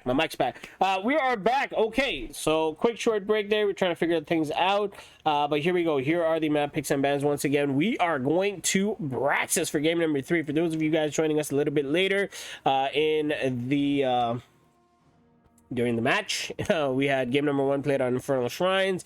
It was picked by House of Chez, won by Roll1Esports. Game number 2 was played on Dragon Shire, picked by Roll1Esports, won by House of Chez. Game number 3 now we are going to Braxis Hold Out. Band maps, as you can see at the bottom: Cursed Hallow, Garden of Terror, Tomb of the Spider Queen, and Towers of Doom. Those are the ones that have been banned out. I personally do not like Braxis. I just don't. It doesn't work for me. Casters are, all right, just let them know that the casters are ready and we are good to go. How do you feel about Braxis, Jay? Practice throw up is my nickname for this map. I'm not a big fan. It does share some similarities with Dragonshire. The macro is a little bit easier to wrap your head around here on Braxis than it is on Dragonshire. But overall, this map not as popular. You can get a little bit more cheesy with some of the strats, but for Roll1Esports, I have 2 words. Ban Junkrat. Ban Junkrat. Yeah, Junkrat could be really annoying on this map. Once again, it's a 2-lane map, right? But we got beacons. It's an objective that can go on forever and ever and ever. But once you get the objective, these objectives they get really strong as we go later into the game. So we're gonna and Junkrat can just keep throwing those concussion mines, as we saw in game number 1 as well. Game number 2. On the beacons, Junkrat kept throwing the concussion mines every single time somebody came on it. Boom, just booped them off. So I don't know if they are going to ban it over here or not. There we go. As we said, there comes out that ban. So we got Tigers banned out, Li Ming banned out, and we got Junkrat banned out. So all DPS gone. We're only gonna expect the Sonya ban to come out here as the second ban for House of Chez. Tychus, the number 2 played hero with 10 games in the regular season for Roll1Esports at 90% win rate. Wow. And Sonya, 8 games at an 87.5% win rate. Those have been the bans in the first 2 games, and those will be bans here in the third games as House of Chez sticking with the strat that they brought here today. Yeah, I think it's going to be it. Like, throughout the series, we're not going to see any Tychus, and we're not going to see any Sonya. I just feel like that's it. Malfurion going to be the first pick coming up from the side of Roll1Esports. So no Brightwing. Although I would have liked Brightwing here, because Brightwing, once again, can easily turn the advantage. Turns a 1v1 into a 2v1 almost immediately. But Roll1Esports opting not to go with that. Uh-oh. But they didn't ban Lunara, so Lunara was open and Flash snagged it. Yeah, this is a really good map for Lunara. The constant damage, being able to really pressure people off of these control points. You want sustain here on Braxis Holdout. You want to be able to fight on these points as long as humanly possible. So Malfurion, a really good pick for Roll1, as he is very good at the sustained healing.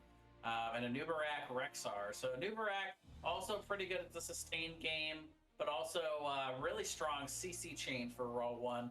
But Rexar, I think, is the main pickup there. They get their solo lane here before the next ban phases come out, and Rexar able to hold that point with Misha while still soaking the lane and pressuring the solo laner in lane. Gives you a nice little advantage in the macro game here on Braxis. Yeah, definitely. Tasks are getting banned out as well. So there goes that wave clear there. But Mei has been played 3 times now. So I don't know. Like there are a bunch of other characters that I would like to see on this map, and maybe a Garrosh come out. But we have a Nubarak that has 50 billion CCs on him and his kid. But I'm still curious to see if Chez would play someone else other than the Mei. Yeah, well, I guess we'll have to wait to find out. Falstad is going to be banned out here. That game played both in games 1 and 2 by House of Chez. So right now, 2 different draft strategies. House of Chez sticking with their strats for the bans. Roll1Esports adjusting it every game. We'll have to see long-term what the effects of that are. We'll see that in hindsight, but right now I like Roll1's ability to kind of change things around based on the situation. We'll see how effective those bans end up being. Yep, 100%. Orphea coming out. I really like Orphea. If you can play an Orphea, big on you. And I feel like the dude is somebody who rocks an Orphea. I don't know what his stats are if you want to look that up on the Orphea and how many times they picked it. But Deckard Cain coming out as well. Stay a while and listen. Old man tells too many stories. But he definitely can't put you to sleep with those. Oh wow, we got Ragnaros and Phoenix coming out once again for Alberto. Didn't have much of an impact in game number 2 with that one on Dragonshire. We'll see how it works out on Brax's holdout. But I have seen some combos kind of where they go the other one, the blast. I forget what it's called. Well, a lot of people call it the meme beam, but yeah, the meme beam. Official name, we'll call it the Planet Cracker. Planet Cracker, that's what it is. Planet Cracker. But okay, Leoric is going to be that final pick coming up from Mariners this time. All right, and there you have, ladies and gentlemen, those are the 2 lineups. We got Lunara, May, Orphea, Deckard Cain, and Leoric going up against Malfurion, Anubarak, Rexar, Ragnaros, and Phoenix. All right, once again, if any of the mods are there and would like to start up a prediction, go ahead and do so right now. But we will catch you guys in fray for game number 3.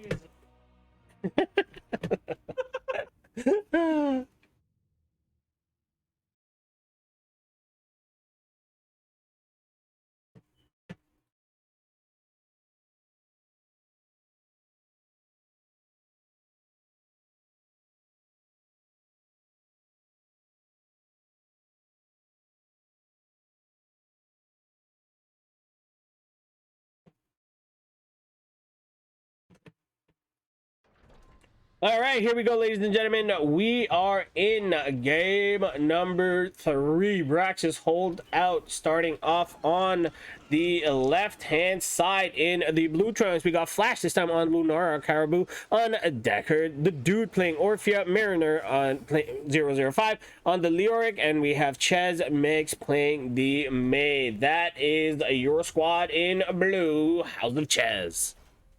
Meanwhile, on the right, in the red trunks, we've got Rock Your World on the Anubarak, Big Beard on the Rexar, Velvet on the Malfurion, Alberto on the Phoenix, and we've got Zad on the Ragnaros. Your C-West champions, Roll1Esports. Roll, let's go. All right, both these squads meeting up in the bot lane. No shenanigans. Leo goes straight to the top. Ragnaros goes straight to top. They did keep the Rexar in the 4-man. So with Misha counting as half a hero, that's a 4.5 versus 4 in the bot lane. Yeah, this is an interesting lineup, first of all. Going kind of double bruiser on the front side here. Right away, Misha taking a bunch of damage, but the stun comes out on the Chez Mix. But this does mean that they're a little flexible. They can start with the Rag up top and see how he does against the Leo. And then they can actually choose to change that later. If Big Beard wants to go get a camp, Rexar are very well known for being able to camp, and right now it actually looks like Roll1 is going to try to flip the script here and maybe look for a pick. No, they're just going to go straight onto the siege camp. Okay, going straight to the macro play here for Roll1Esports. Yeah, I thought they were gonna set up a kill there too. That would have been real nice. Get a pick, then go on to the camps, but they're like, nah, we're just gonna go camps. And House of Chez doing the exact same thing, moving on to their siege camp, securing that. So that's gonna add a bit of pressure into that bot lane for Rexar to clear out. But there is a rotation coming top lane now, where they go on to the Lyric using his Wraith block to get away, and he'll be safe. He lives to see another day. Yeah, so they're going to leave Rexar on the bot side, and instead it's the 4-man up top for Roll1. We'll see how House of Chez wants to adjust to this to try and answer to the bit of counterplay that we're seeing Roll1 throw out here. Yeah, I like it. Keep them guessing what the off lane is. Because they got 2 off laners, so they can leave one top, leave one bottom. 3-man can play that rotational game coming out there.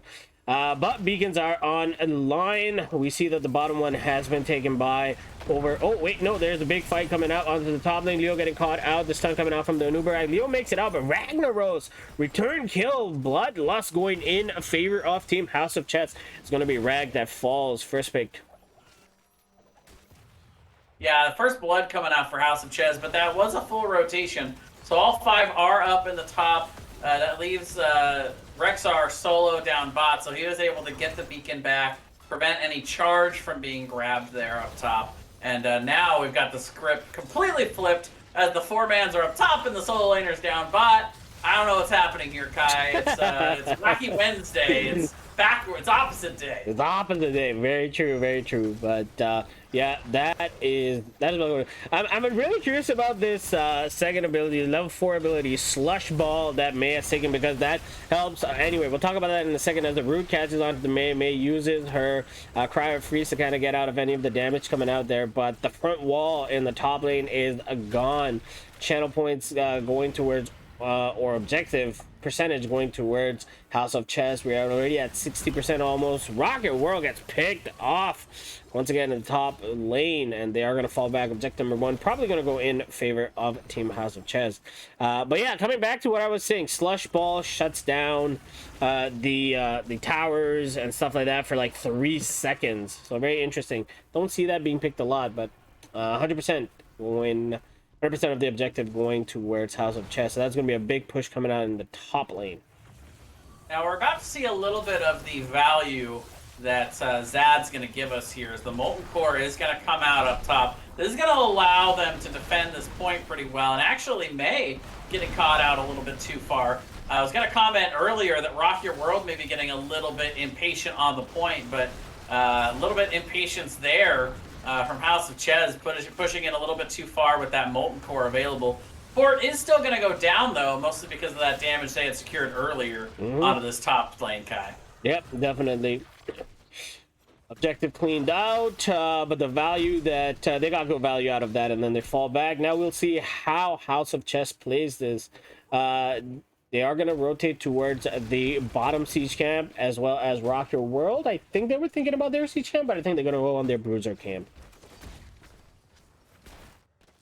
Secure a little bit of aid for that bottom lane, but I liked the alternate strategy coming out from Roll1. You know, if you don't think, oh, Big Beard is in all kinds of trouble here. Ooh. No way he makes it out. So another big pick here, as Poison will get him eventually. Yeah, there you go. For a second there, I saw a potion come through. I was like, oh, the potion? Oh, no, wait, that's... Never mind. The other team. Deckard was trying to bait him. He's like, here you go, potion. Here, have this potion. I like that. I like that. That was a good one. But Anubarak jumps in the middle of 4 heroes and now gets stunned out by the Blizzard, but he walks behind his wall, so he's okay. But anyway, I liked the counterplay. If you don't feel like you can beat them in a team fight, you got to throw some kind of macro, some kind of curveball at them. But all the credit to House of Chez. They recognized it quickly, they adjusted on the fly, and now they're back in control of this game right now. Half-level lead, structure advantage, and now they're pressuring in the bot lane as well. Yep, and once again, the off lane now has become the top lane. The Rexar left alone at top. Ragnaros now part of the 4-man and the bottom lane. Yeah, House of Chez is playing this really, really well.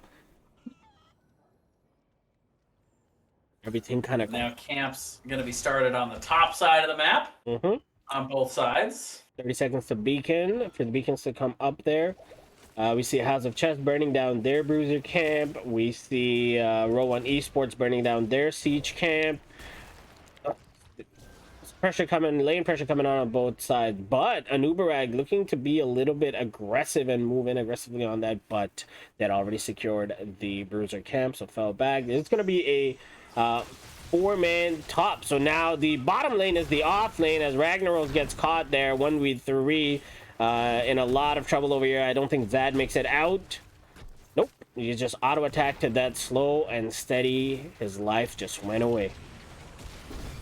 Well, up top, Roll1 getting a little bit of siege, but it's not going to quite offset, I think, the overall effect of that pick. By the way, level 10's now in for the side of House of Chez, as we're going to see Leaping Strike along with the Stay a While and Listen. We've got Crushing Jaws, Avalanche, and there is the Entomb. Oof. Big level 10s, Yeah. big level 10s. And they're looking to use them. The hard rotation coming down bot here. Yep. Oh my god, Malfurion getting caught and gets destroyed there ASAP.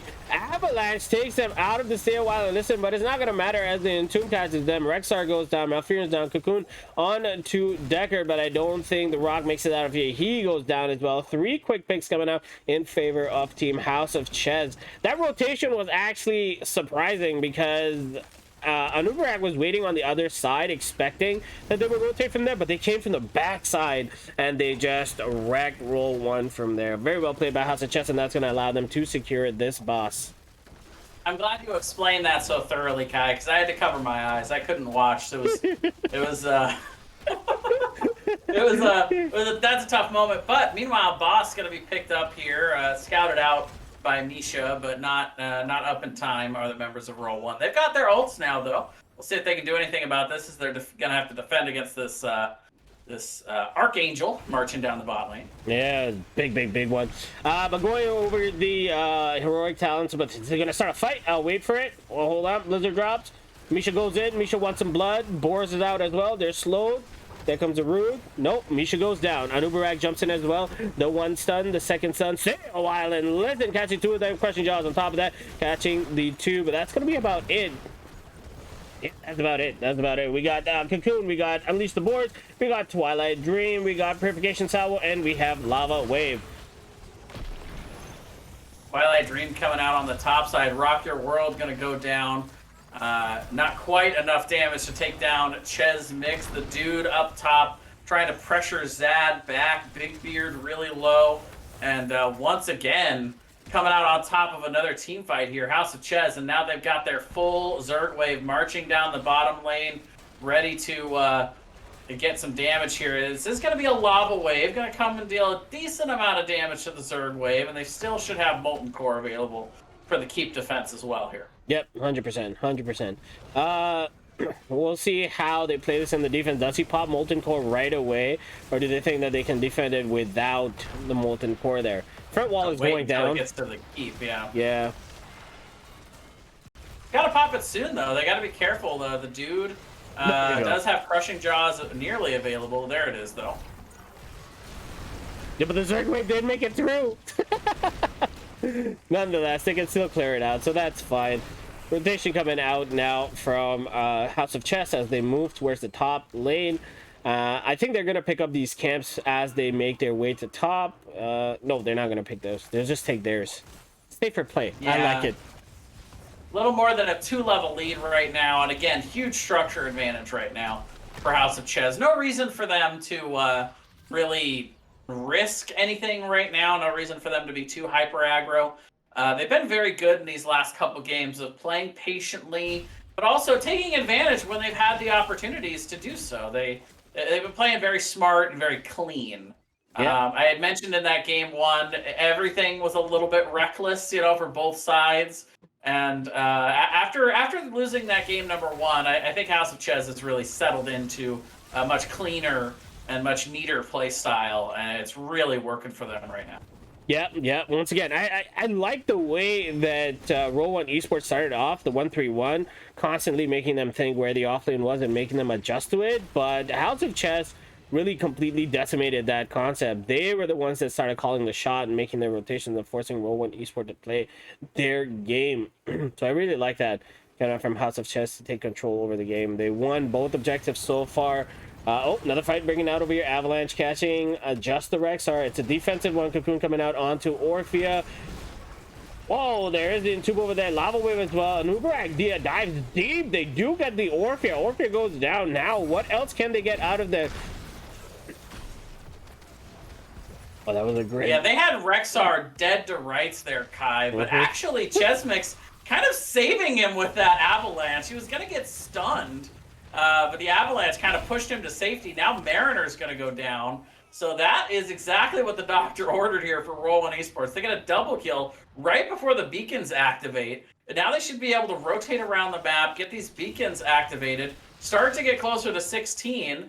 And they've got an entire half a level here before House of Chess can get the 16 advantage. Yeah, 100%. And they have an Anubarak. They can siege If they want to, they have an Anubarak there. They do see 2 members at top, but Ragnaros and Malfurion are top 2. Leaping strikes used on the Ragnaros to kind of force them off. They do come Jake. Oh, they give up bottom. They go top. Probably gonna get top point. Yep. I think they were looking for a fight there. Yeah, they were, but 100%, again, yeah. good macro sense from House of Chez, rotating away from those outnumbered fights. Meanwhile, pretty early Cocoon. It's going to hit on... we're going to see the roots come out immediately with the sleep. The double stuns come out from Rock Your World, but they're trying to turn this around. Big damage onto Rock Your World. He's going to have to walk away from this, but he's not going to be able to. That's a big kill. Maybe get a double kill, make it a triple, as 3 go down, and what was a possibly decent engage for Roll1 gets completely turned on its head there by House of Chez. Completely. 3.5 for none. And that's going to allow them to now secure the boss. So very, very well played by House of Chez. Those rubies, I saw 1,000,000 rubies there. Man, literally went from like 0 HP to like 5,000 HP ASAP. She came back up to full hell. That was ridiculous. Like, they poured everything into killing that Mei. But look, the Mei is still alive. Deckard Cain, the old man, coming in clutch. Yeah, rubies in a corridor. There's nothing sweeter for a healer. Fair enough. That was a great fight in favor of House of Chez. I feel bad for Roll1Esports though. They played it out perfectly. It just did not work out in their favor. And now objective number 3. This is the third one. I believe third one, fourth one. Third one. I think third one. Yeah. Goes in a favor of House of Chez, and this one is going to hurt a little bit. 17 to 15, a level advantage as well for House of Chez. Roll1Esports currently in big trouble as that boss is marching down top lane as well. So you got to defend the boss, you got to defend an entire Zerg wave, and you got to defend 5-man coming out. Molten Core popped right away, Lava Wave as well. Trying to negate as much damage as possible, but everybody's in there. And Tomb comes out onto the Leoric. Leoric just stuck there. Blizzard dropped on top of it. Leaping strike to quickly kill off the Rexar. Anubarak goes back in. The root comes out. Stay a while in the sin. The Anubarak only one caught there. Crushing Jaws as well. Rock Your World is going to fall over there. Malfurion goes down as well. Great avalanche pushing the Ragnaros back. Rag is going to go down. The silence comes out. The bind comes out. Purification salvo popped as well, but I think this is going to be it. GG's are called. Phoenix cannot do anything at this point in time. What a game number 3. Yeah, very clean play coming out from House of Chez as they're now going to take the lead in the series 2-1, and here on Brax's holdout, and even the leaping strike at the end, very well done, good style, and very well played. I was about defense for Roll1 there. They had an opportunity with Lava Wave and Molten Core to maybe keep the game going, but with Boss just shredding through that Molten Core and getting the quad kill, like if everybody had stayed alive from Roll1 back to the core part of that defense, they might have been able to defend that and keep the game going. But it's so hard on Braxis. You got the giant wave. That boss just shreds structures or Molten Cores in that case, and able to execute it very well there. Yeah, very good execution coming out from House of Chez.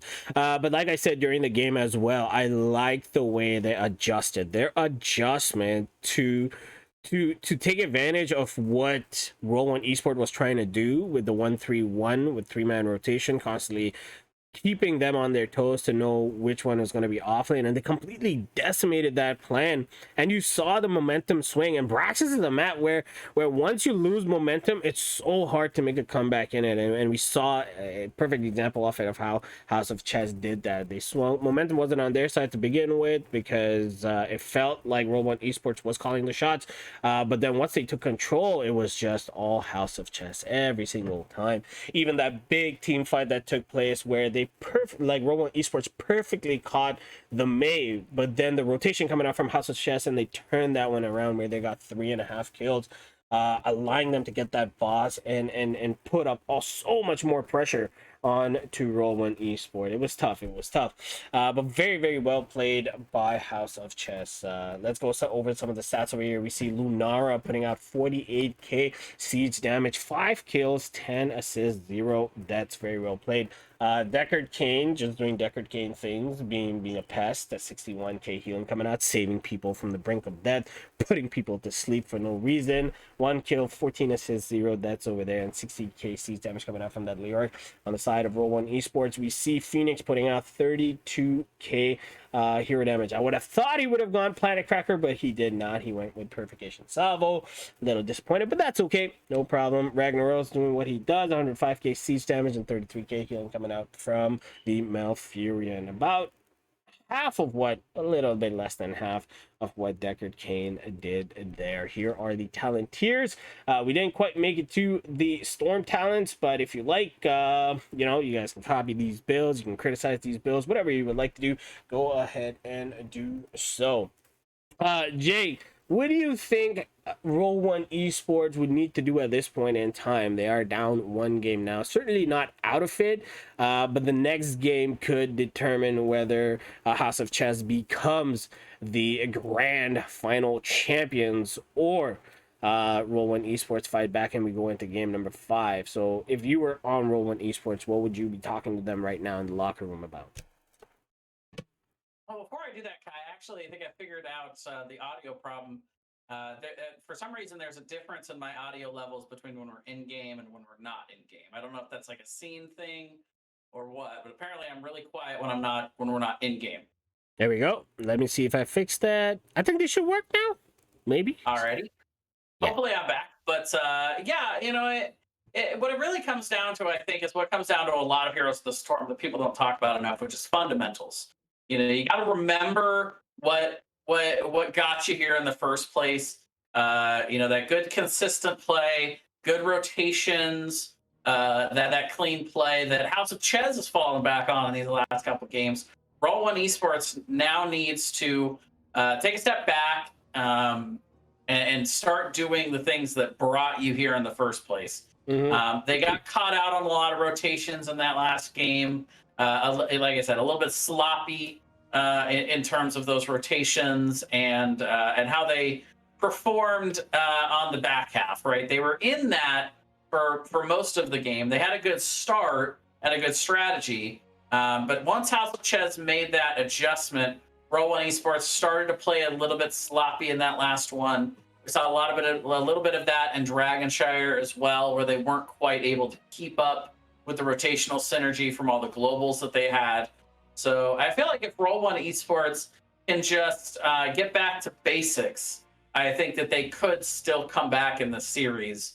And this is a pretty good map for it. We're going to go to Battlefield of Eternity for game number 4. So this one, not as heavy macro pressure, more based into team fighting and being able to dominate in the race game.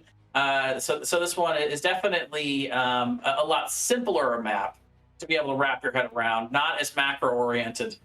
So this is, I think, where Roll1 would want to try to get back to basics and start to come back in the series. Yep, 100% agree. 100% agree. Battlefield of Eternity, another 2-map lane. We'll see how these guys play that one out. I'm just going to let them know that the casters are ready so that they don't have to wait for us to go into it. But this might be it. Roll1Esports might make a comeback on this map and take us maybe to a game number 5, or maybe House of Chess closes out. We don't go to a game number 5, but we're just about ready to get going. And I would like to see Roll1Esports like come back, bounce back, you know, take us to a game number 5. I would really like to see that. But you know, a lot of the auto attack heroes, they're banned out. Who would you think, or who would you like to see? Do they let the Falstad through again? Or do they ban the Falstad out? Do they ban the Li Ming out? Those are heroes that could potentially do a lot of damage to those immortals. But I'm very curious to see how this turns out to be, because technically all the heroes that are banned out are like great heroes for Battlefield of Eternity. Yeah, and the two main that come to mind as good racers, Vala and Raynor, not available today because of their reworks recently. Mm-hmm. And yeah, Lunara comes to mind as as a decent racer that we've seen them play very effectively in that game too, and has been banned out routinely through the series from Roll1. So kind of expect a Lunara ban. Junkrat is not a bad racer, but his displacement on this map is typically not as effective as it is on those heavy rotational maps like Braxis or Dragonshire. So they might ban that out. But the big one I expect them to ban out also is the Li Ming. Li Ming's a very good racer here. She doesn't suffer from a lot of the weaknesses on this map as she does from other maps, like having to have heavy wave clear for giant waves, like on Braxis. Uh-oh.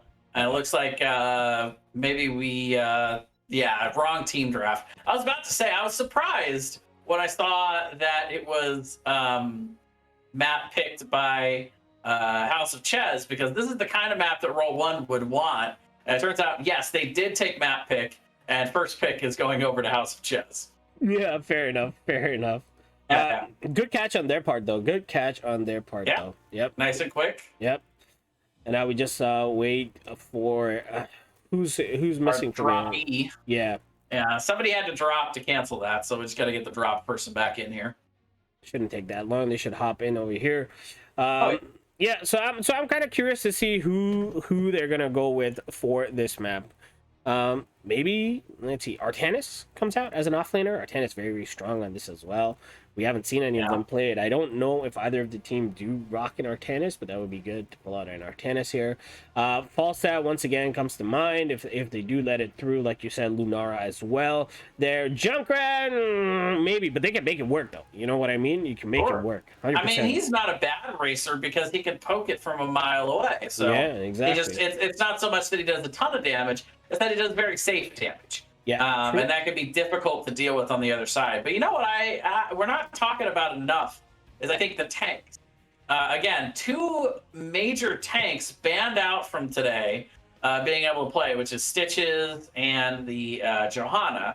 And that, again, really only leaves House of Chez with May. So I'd be very interested to see what their answer would be if Roll1 decided to ban out May, and whether or not we would actually be able to see House of Chez adjust to a different tank here for Chez mix in one of these games here.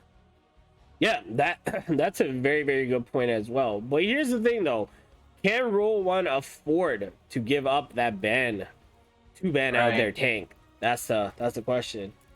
Well, no, immediately they ban out the Lunar. Yeah, so that didn't take long. That didn't take long. They're like, nothing to it. Lunara's gone. Same ban coming out from the side of House of Chez. They ban out the Sonya. They've been doing that from the beginning of the game. This is game number 4. No Sonya, and I'm assuming that. Oh, they go with Diablo actually.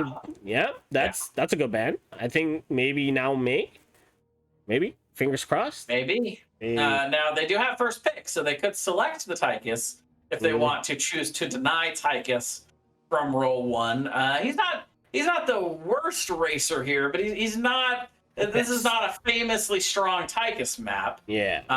But then again, maybe that's just because he's constantly going against Raynor and Vala. So you throw them out of the mix. You know, maybe it's not so bad here, but they are going to go with the Li Ming ban.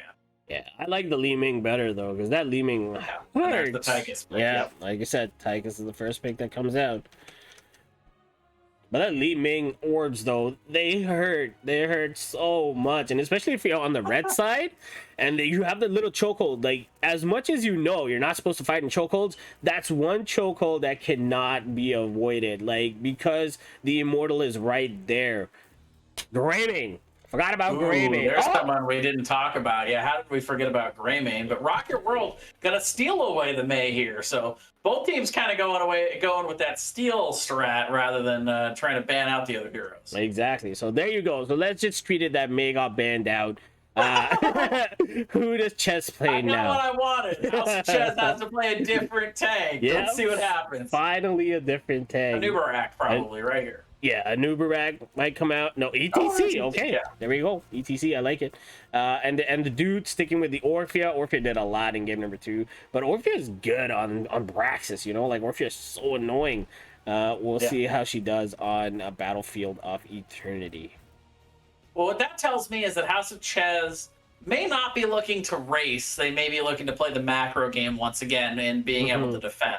Yeah. It's a little bit tougher to pull that off here on this map as it is on some other maps going with a more macro-heavy concept.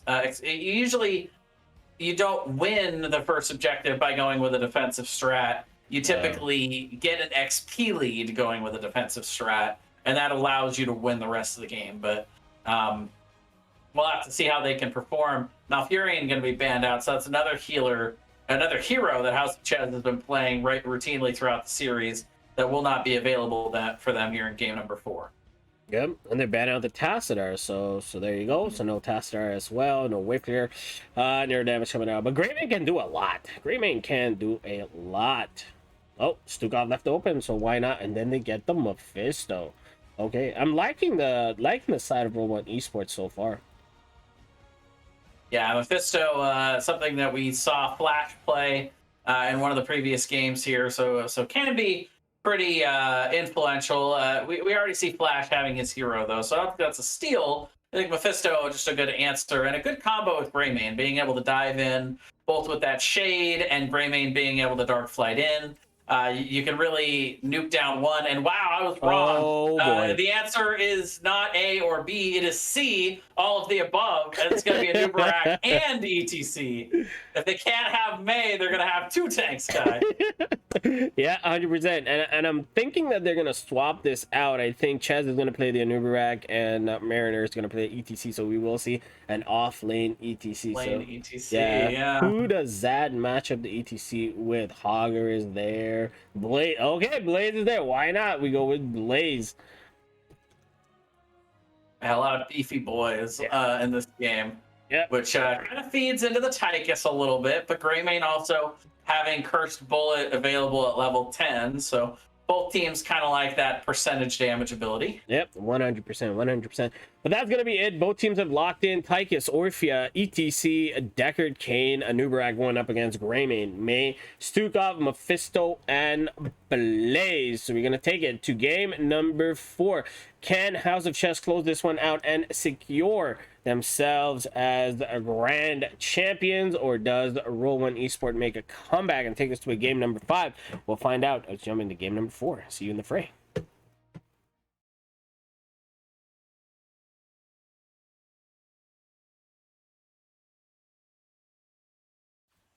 All right, and here we go. Starting off on the left-hand side in the blue trunks, we got Flash, this time playing the Tychus. Caribou on the Deckard. We got the dude on Orphea, Mariners 005 on the ETC, and Chesmix on the Anubarak. That is your squad in blue. Division D East C East champions, House of Chez. Meanwhile, on the right, in the red trunks, we've got Rock Your World on the May, Zad on the Blaze, Big Beard on the Mephisto, Velvet on the Stukov, and Alberto on the Greymane. Your C West champions, Roll1Esports. All right, we see Zad going to... Ooh, look at this 4-man sneaky play is coming out from House of Chez. What are they waiting to do? They're going to take the well there? Are you going there? No, what are you doing? No, they don't really have anything. They don't really have anything to do that with. Oh, but nice check. Velvet at least checking the bush, but still gonna suffer the consequence. Being a little bit too close. They get the counter kill though, so it's 1 for 1. First blood for House of Chez, but a nice counter kill in response for Roll1. Yeah, fair enough, fair enough. Healer for tank, front line, no problem. Take it anytime. But good damage coming out from Roll1Esports right now. We're going to keep a close eye on the ETC and the Blaze in the offlane to see how those two are doing there. But we do see a slight rotation coming out from Tychus. He is making his way on towards the top lane. Let's see what they're trying to do there. Oh, no. I thought he would be a little bit more sneaky going to the camp at top, but he doesn't. He just walked through the middle of the lane. I'm pretty sure Zad knows exactly what's happening there. I'm not sure he showed or not. That would have been very, very close to that vision line. Yeah, I felt like he swerved a little bit and just because of the chicken. This guy's got some evasive maneuvers. Yeah. Well, he just listed slightly to the left. But they're gonna swap out, so that's fine. Siege Camp at bottom, going in favor of Roll1Esports. Siege Camp on top, going in favor of House of Chez. But Blaze in a bit of trouble there on top. We see the ETC and the Tychus kind of burning him down there. But he's okay. Yeah, as Tychus is wont to do. Root coming out. Big damage on a Big Beard. And he's going to teleport away, but he's coming back. And yeah, the dude saw that coming a mile away. Easy easy cue to take him out. There is a second kill now for House of Chez. That we call a slap. That was a slap. Or if he just waited there. As soon as he came back, he's like, coming out. Whoop. Oh, whip. Maybe a whip. I think a whip would go There back. you go. Like, whoosh. And Mephisto, no more. Nah, that's Ariel's move. You can't steal Ariel's moves. Oh, yeah. The whip is Ariel's. That's right. Yeesh. All right, we'll just go with slap. But the countdown for the Immortals has come on, and both teams make their rotation towards their bruiser camps and secure. They actually do go ahead and channel them as well. So the red one is going to go to the top lane. The blue one going to go to that bottom lane. We'll see. Roll1Esports going to clear that out ASAP. Yeah, both teams going to try to clear these out, but it will be a little bit of an advantage. Actually, no. Actually, it looks like Roll1 going to leave that camp down bot lane. While Mariner is up here top trying to push up against Zad. And for now, it looks like Roll1 going to take the defensive positions up top. Okay. No, they're making a rotation. Oh, nice combo coming out onto the Nubrak. Nubrak getting caught. He's going to be the first one to go down. Does House of Chez stay here and try to defense or try to get more value in that bot lane? Zad got pretty low in that bot lane there. But I think halftime might go in favor of Roll1Esports. Maybe? Yeah, Tychus with that minigun has just been shredding Zad throughout this game. Now Flash focusing on Rock Your World, but he doesn't really have the finishing power. You know, Flash going to be able to do a good job doing percentage damage to get them low. But at the end of the day, if the dude's not there to jump in with that Orphea to finish them off, they're not going to be able to secure the kills. But for right now, a decent amount of damage for Roll1 secured on this Immortal as they are going to kind of reset into the defensive position here before they maybe try to push down a bit later. Yeah, and I like what they did. They all went back, reset, came back, full HP, full mana, ready to take a fight there. Both off laners soaking, trying to get level 7 here. Alberto, though, going to be the target of a couple of stuns there. Big damage follow. The dude and just barely able to make it away. Just barely. Very well played. And now they turn their attention towards the Stukov there. Orphea in really deep is chasing. Now might be in a bit of trouble as Raymond turns around. She really wants that Stukov kill. Does get it. Can she make it out? No, she cannot. Blaze closing that one out. And now the chase is on for the Tychus. The Tychus making sure that he gets out there. ETC with the boop to kind of stop them down. Rock Your World, drop it. The Blizzard on top of them. They are taking this fight under the Immortal. You never want to do that. And Nubrak getting caught out there just a little bit, but good stunts coming out. ETC might be in a bit of trouble over here. He gets caught out as well. So good picks coming out from House of Chez. Yeah, it's going to allow them to get some more damage out onto this Immortal. Flash just constantly just throwing that auto attack at it, but it looks like Alberto going to focus down bot along with Zad. They're going to try to force out halftime, but it's going to be a little bit of an advantage here for House of Chez going into the halftime show. Yep, 100%. And this is the choke point that I've been talking about. You're forced to fight under it. So if you can get a good stun in there we go. 3-man stun coming out from a Nubrag. Lurking arm on top of that. Nubrag in a bit of trouble. He is going to go down there. The next one to follow up is going to be on the ETC. Gonna get the auto. It is the Blaze. The poor Blaze got stuck over there. They had nothing to do. Alberta getting caught out in the back line. Orphea just going ham. 1 kill, 2 kill. There comes the third one. That's a triple in her name, and that's going to mean that objective is going to go in favor of Team House of Chez. Yeah, very well defended there, and that is maximum value in this defensive strategy. The death timers are low, but it's still going to be high enough with that quad kill to allow Flash to come over here. Mariner up top getting some soak, and they will be able to take down the Immortal and secure the first objective. Not only getting nearly a full level lead from all of those kills and being able to side soak the lanes, but also getting the first objective. House of Chez hitting everything they want right now. Yep, everything. It's like momentum just never left. It's with them. Roll1Esports, they put up a solid defense, but I mean, they're gonna have to capitalize on these fights coming out there if they want to take any advantage of it.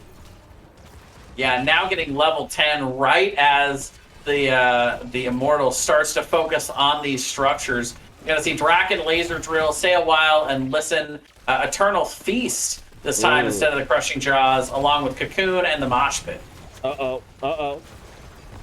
There's the root that comes out, catches me. There's the laser. Cryo Freeze used as well. Rocket Roll is going to slide on out of there. Look at all those rubies. A lot of rubies. Not that Chez Mix really needs them. Just walking over them constantly. Like, go ahead, damage me, I dare you. Oh, that was a good lurking arm to stop the follow from Chesmix, but is it going to be enough? No, it's not. Alberta is still going to go down. Stairwell and Listen coming out and catching 3 people on the back line. Well played, but I feel like they got a little bit more value than they should have. Yeah, 100%. They That's got the level 10s. Yeah, they were able to threaten, and when Roll1 finally stepped forward a little bit, they threw the Cocoon down onto Greymane. Huge. It technically was a 4-man, but really all that mattered was that Caribou caught the back line there to isolate the Greymane, getting 3 with that. Those 3 with that Stay a While was huge. Yeah. And then able to get that pick. Mariner, meanwhile, getting a little bit low on the bot side, but again, a good macro sense. Knowing the team was missing, was far enough back that didn't have to worry about getting CC chained and killed there. And once again, good macro sense and good clean play so far. Yep. From House of Chez. Yep, 100%. Going over the heroics from the side of Roll1Esports, we got Ice Wall, Bunker, Endurance of Hate, Flailing Swipe, and we got Curse Bullet. There comes the Cocoon on top of the Eternal Feast. Eternal Feast goes down. That is a good wall. Flailing Swipe coming out as well. Anubarak in a bit of a trouble, but Anubarak can just burrow away, so nothing coming out of that one. Yeah, Roll1's going to have to try to sync up their heroics a little bit here. The combo that they're looking for is Ice Wall into a free Endurance of Hate. So the more value they get out of the Ice Wall, the more they can follow it up. But Big Beard's got to be disciplined about saving that Endurance to follow up the Ice Wall, and then they can use Bunker and Flailing Swipe as disengaged tools. So a good balance for Roll1, but as it always does, but especially in this case, depends on the execution of it. Yeah, 100%. And we saw over there too, Endurance of Hate was used a little bit early. I think it might have been a mistake, but I'm not 100% sure. They tried to catch somebody, but it didn't work out. And then when they did catch the Anubarak in there, they didn't have it. Then they couldn't take advantage of that. But that fight is done and over with. Immortals have come up again. House of Chez looking to pressure them a little bit more in terms of macro. Who's burning it down? Both teams going to clean up the shaman camps in each of their lanes to prevent too much damage. Now level 13 advantage is here for House of Chez. That's not the biggest deal. Level 13, not the biggest talent tier. I think they could still definitely defend under their Immortal being down 13, but they do want to try to prioritize having somebody in lane to soak, and it looks like they're going to send Zad up to do just that. Yeah, definitely. As soon as Zad shows up top, we'll probably see House of Chez start to push in to try and poke. There it is. Yep, we see the Orpheus stepping up. Ah, yes. Good old predictable Heroes of the Storm play. So they'll start poking at it. They don't want to take a fight underneath it, but a lot of good poking tools from the dude. Flash being able to throw out the grenade. And now Big Beard going to step forward, gets cocooned. So the Shade is actually going to get canceled out of that. Sleep goes down, and Big Beard's in all kinds of trouble. Throws out the Durance in kind of a panic mode. And that's going to be another pick here for House of Chez. Yep, and that's going to be halftime going in favor of House of Chez. That was very well played by that Anubarak. He waited patiently, he caught him in the cocoon, and then the sleep to follow. Oh, but a big ETC slide coming out, catching two people there. They don't have a disengage. Stukov goes down. Bunker used as a last effort for Blaze to survive, and he manages to survive. Let's go. I thought he 100% was going to go down. 200 HP and Blaze gets away. Lives to see another day, but this objective, I think, will now go in favor of House of Chess. Caribou falling back. Gonna get a full reset.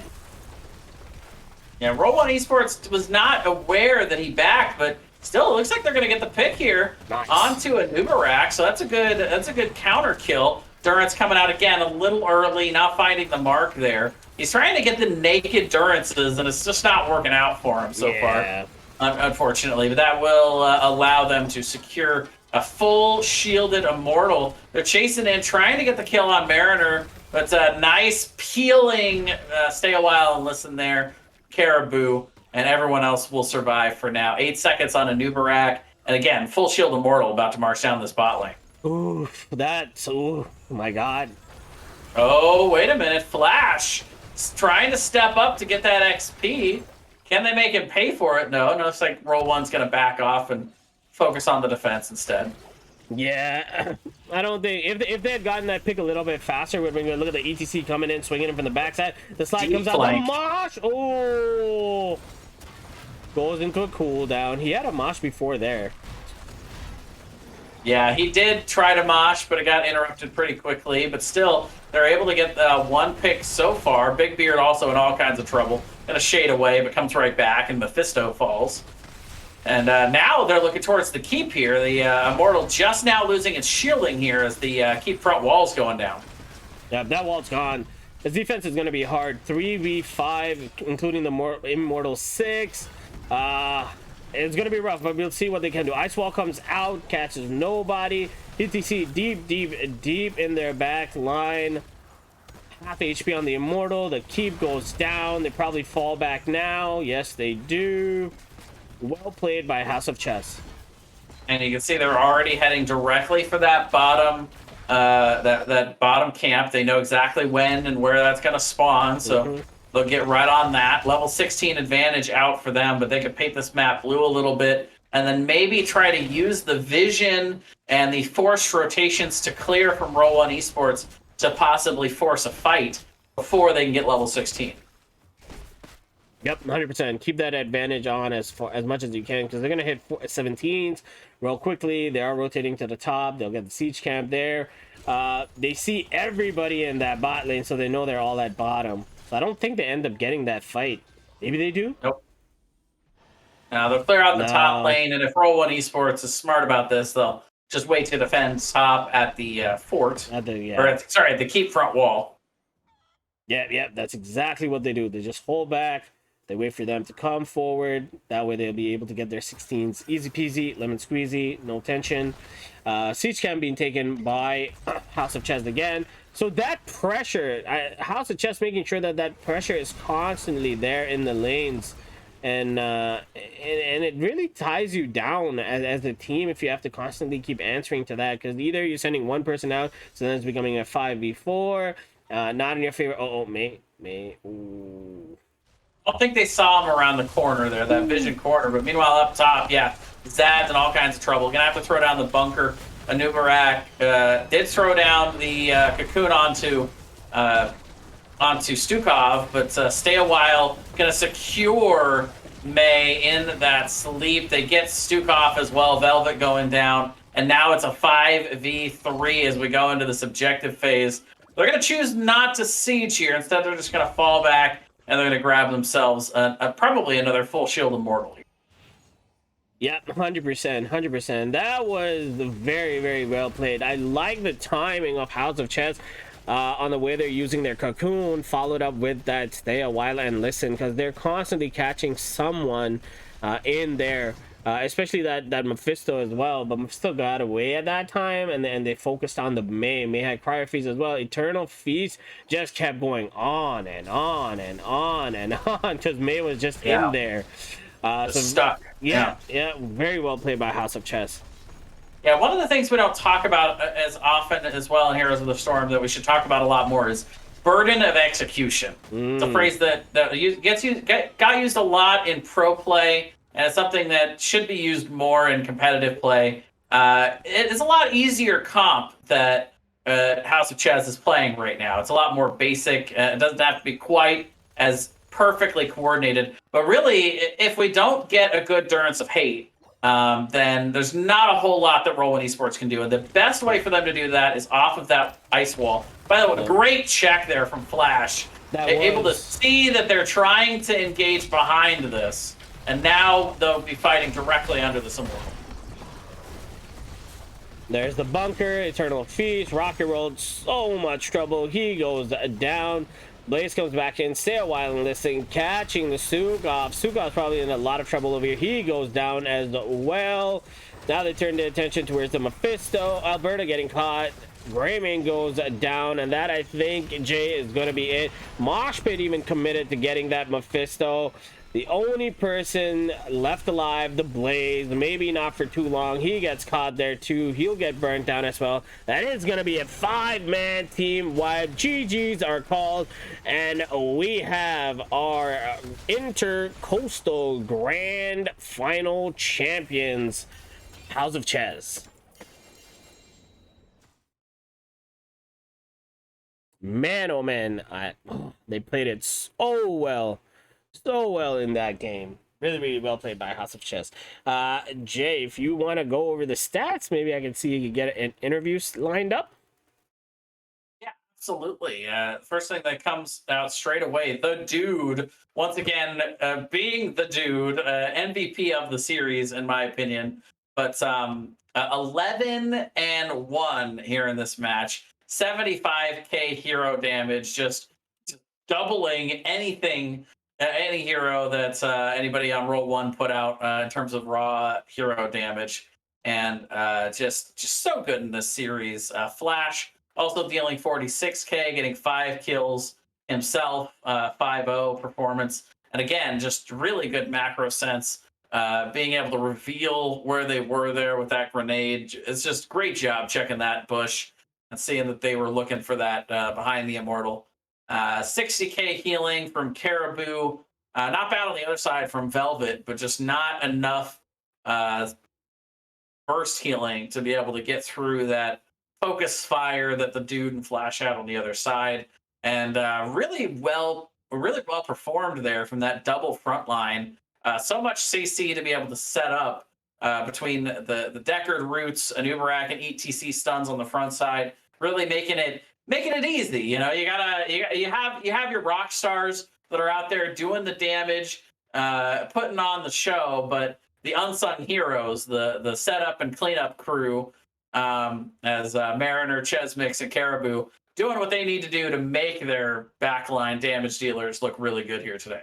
Yep, 100%. But I think we got the interview set up. Let's hop into lobby number 2 real quickly here.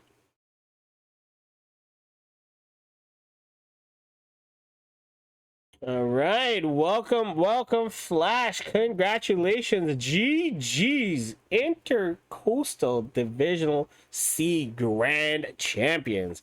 Wow, that's a long thing to say. How are you guys feeling? Feels good, man. We got all those fancy words after our name for this upcoming season.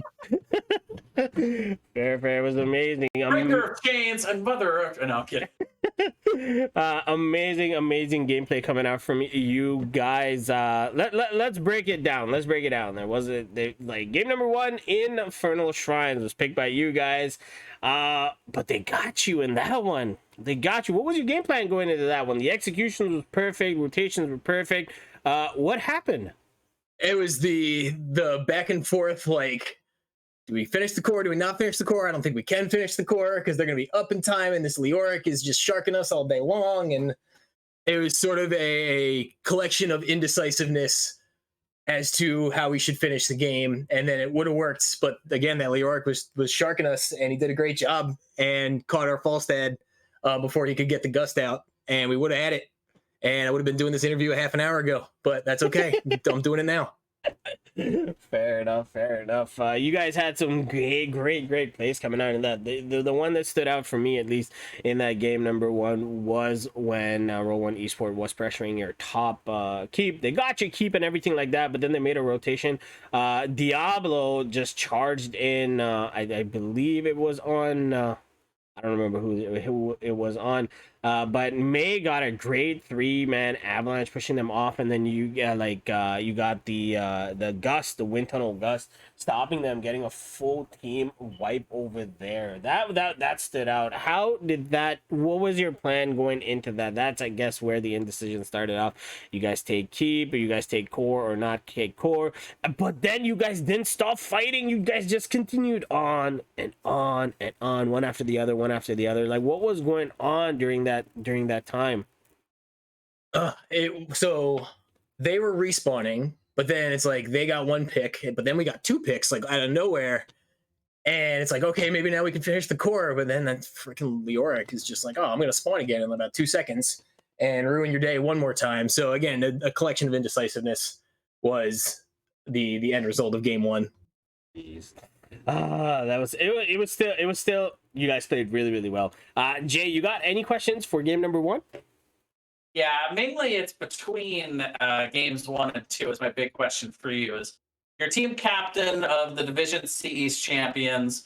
You're playing the C West champions, who maybe you're not as familiar with because they're from a different division. They come out kind of a slop. No offense, but from both teams, kind of a sloppy, chaotic game number 1. What did you tell your team in between these games that allowed you to play so cleanly throughout the rest of the series? It was, all right, take a breather. We're better than they are, and let's go win this thing. Simple. Nice. I love it. That actually might be word for word. Love it. Love it. That was crazy. Flash, a man, a few words. A man, a few words. Sometimes it's all it takes. Yeah. Guys, easy, relax, get your beep together, and let's go. Let's win this thing. Let's move on to game number 2. Dragonshire. That was picked by them. Man, oh man, did you guys play that round really, really well. I like it. You guys had constant pressure, top lane, mid lane, bot lane. You were answering to their rotations. Junkrat, I think Junkrat was the star in that one. My God. Oh, for sure. He did so much. The dude, oh my God, like, he didn't have a lot of kills. I believe it was 1 kill, 9 assists, 0 deaths, but the influence and the impact that he had on that game really help build momentum for you guys. At least that's how I feel. Going into that game, what was your thought process in terms of your execution? They picked our best map, and we were able to run our strategy, and we ran it, as you can see, very well. I don't even think they got a tower down. They might have gotten bottom tower down, but we had all of our forts up, and it was, keep controlling the map. Like, they're not getting in on us because Junkrat's booping them away, and we're able to lock down the top point pretty easily. So we were able to just, play our usual jam, and I think that sort of helps momentum for the next 2 games too. It's like, let's play something we're comfortable doing, and that'll set the tone for the next 2 games. Fair enough. And game number 2, you guys came out swinging. And like you said, that momentum just, you guys just built a lot of momentum. They didn't get any objectives. All objectives came through you guys. They didn't get any towers, I believe. I don't even think they got the bottom tower. No, they did get the bottom tower. Yeah, they did get the bottom tower. But even then, it was like so much pressure that you guys kept on applying over and over and over again. Very, very well played in game number 2. Jay, any questions for game number 2? Anything that stood out for you? I actually only have one more question at the end of the end of the series. Okay. All right, so then we move on. You guys put a solid performance, closed that one out, and I believe that game ended 14-1. 14 kills in your favor against just the 1 kill for Roll1Esports. So that was a really, really hard hit after coming out from a back and forth game number 1. But you guys seem to have gotten it together, and then we go to this ridiculous map. I don't even know why you guys picked it, but you guys picked it. Brax's Holdout, and they ban out the Junkrat, obviously, but then they give you guys the Lunara. I think that's the first game that you guys played Lunara with. Lunara? Yeah, I think there was Lunara in that, with the Leaping Strike. But then you guys give them the Rexar, and you guys give them the Ragnaros as well. Rexar known to be very, very disruptive and good in that off lane. Now, the way they were playing it out, 1-3-1. Constantly, or at least that's the way we saw it, that they were going to make you guys, force you guys on the rotations constantly, but then you guys turned it around, and you started playing your game and forced them to play your style, which they couldn't do because the domination from there started. You guys won all the objectives again, some great team fights. So going into that map, like, how did it all work out for you guys? From doing our homework on their team, they have trouble coming back from when they were down. So that's where we knew that we had to win. We had to get momentum on them because they have a hard time getting it back. So they were doing all these like wild rotations. And then to be fair, they didn't have a lot of good follow-up for their Anubarak. So we were able to just annihilate the Anubarak when he came in, putting them on the back foot. And then we were able to just get one kill. Okay, now let's run the map and, keep making them try and catch up the entire time. Wait until they make a mistake, get a kill, move on from there. Well, fair enough, and you guys made it look good. just saying, there was this one particular fight where May was dead to rights in that one. Dead to rights because Anubarak got a great stun. He got a cocoon. They waited. They timed it perfectly. Everything was in sync. But then the team made a rotation. Deckard Kane came in that clutch with like a gazillion rubies that he dropped there. Literally went from that like, was fantastic. Somebody clipped that as play of the game. That was so good. yeah, that was such a good play. The sleep to stop them, and then you guys just turn it around and you get 3.5 kills because you get Misha as well, and that allowed you guys to take the boss. I think that was the second boss, but that was the boss that kind of pushed top lane, and then you guys got Zergwave as well. It was so much pressure coming out onto Roll1Esports, and I feel like every single time that they tried to make a move, you guys had an answer for it. Every time they made a move, you guys had an answer for it. Every single time. And you guys played it so well, Braxis. I don't like this map. I don't like casting this map, but it was fun. You guys made it fun to watch. So really, really appreciate that. And then Thank you. Jumping into the final game, reverse sweep time. They picked Battlefield of Eternity. So we have all the heroes that are great for Battlefield Eternity banned out, like auto banned out, right? You got the Johanna, you got the Rainer, you got the Vala, all gone. You guys come out with the Orphea and the Tychus, signal. Not great, but not the worst either, right? But then you guys come up with the double front line because they took May. So you give the Anubarak to Chez, and the ETC comes out on Mariners. Was that a shift play, or did you guys see that coming?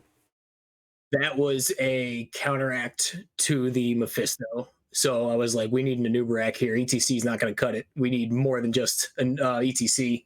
So we snap picked Anubarak, switched their roles, and it worked out great. Yep, oh man, it was so good. It felt like as if you guys were gonna be the team that went on the defense, right? Like because they had a gray man and they had a Mephisto, so they got better burn, better race, right? And that's what we kind of thought that you guys would play, but you guys didn't do that. You guys went on the offense. When you guys picked your heroes, was that your initial game plan? Did you guys think that you guys were going to play on the defensive side and then kind of come back? Or did you guys think like, no, guys, we are going to still play offensively with this? Was that a change? It was sort of weird drafting that map because of the auto banned heroes. So it was pretty much like one person's going to have a racer, or one team's going to have a racer. The other team's just going to have to go and knock them out. Yeah. And so I think we got some pretty good engages that sort of fell into our lap that were able to just give us that momentum swing that we needed.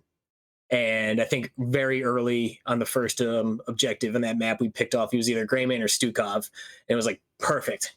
Got one. Now let's go get some damage on our Immortal. Okay, they're back up. Let's play defensively, get another pick, rinse and repeat. I mean, the last 4 games just went by so freaking quickly. I can't even keep track of everything. I'll have to rewatch it later. But that was the general game plan as to what was happening. It's, okay, go play defense. We'll fight them with our Immortal, get a pick, race, and again, rinse and repeat. Perfect. And that execution was amazing. It's crazy. It's crazy. Once again, a display of momentum and how you guys had it and how you forced the other team to play your game, right? You guys didn't play their game. They played your game. You guys took fights when you guys wanted to take fights. You guys got picks off of those fights. You guys got value out of the objective. I think objective number 1, you guys pushed down like top lane. You guys got top fort and everything. with the first objective. So very, very well played. And that kind of that play style and that momentum kind of help you guys close out this series. Jay, your final question. All five of you played incredibly clean, especially in those last three games. But if you had to take one MVP player to award MVP to for the series, who would it be, and why is it the dude? I mean, yeah, his Junkrat game 2 was just, that was so disruptive, which really sealed the deal in that game. They just could not get anything going bottom lane, which gave me free reign to just run the map. But anyway, sorry, back to the question here. I mean, I'm not trying to give you the generic answer, but it's everybody, man. Like, everybody played really well. It all clicked. Like you said, that first game was like absolutely crazy. But once it was take a breather, like, we're about to go to one of our most comfortable maps. Let's go play our game. And I'm really glad you said it the way you did in terms of like the other team was playing our game, because there was a couple seasons early, like we've been around since season 4 or 3, whatever it was. There were a couple seasons early where we fell into the other team's game, and it's just like, man, how do we get out of that? And for the last like 4 or 5 seasons, we've just been getting better and better and better. And I knew this team was capable of winning this entire thing for the last like 3 or 4 seasons. Nice, yeah, and you guys finally did it. Must feel really, really great. Dude, I can't begin to tell you. Like, we're all friends. Like, we all know each other in real life, except for the dude. Who, by the way, just won an invitation to my wedding.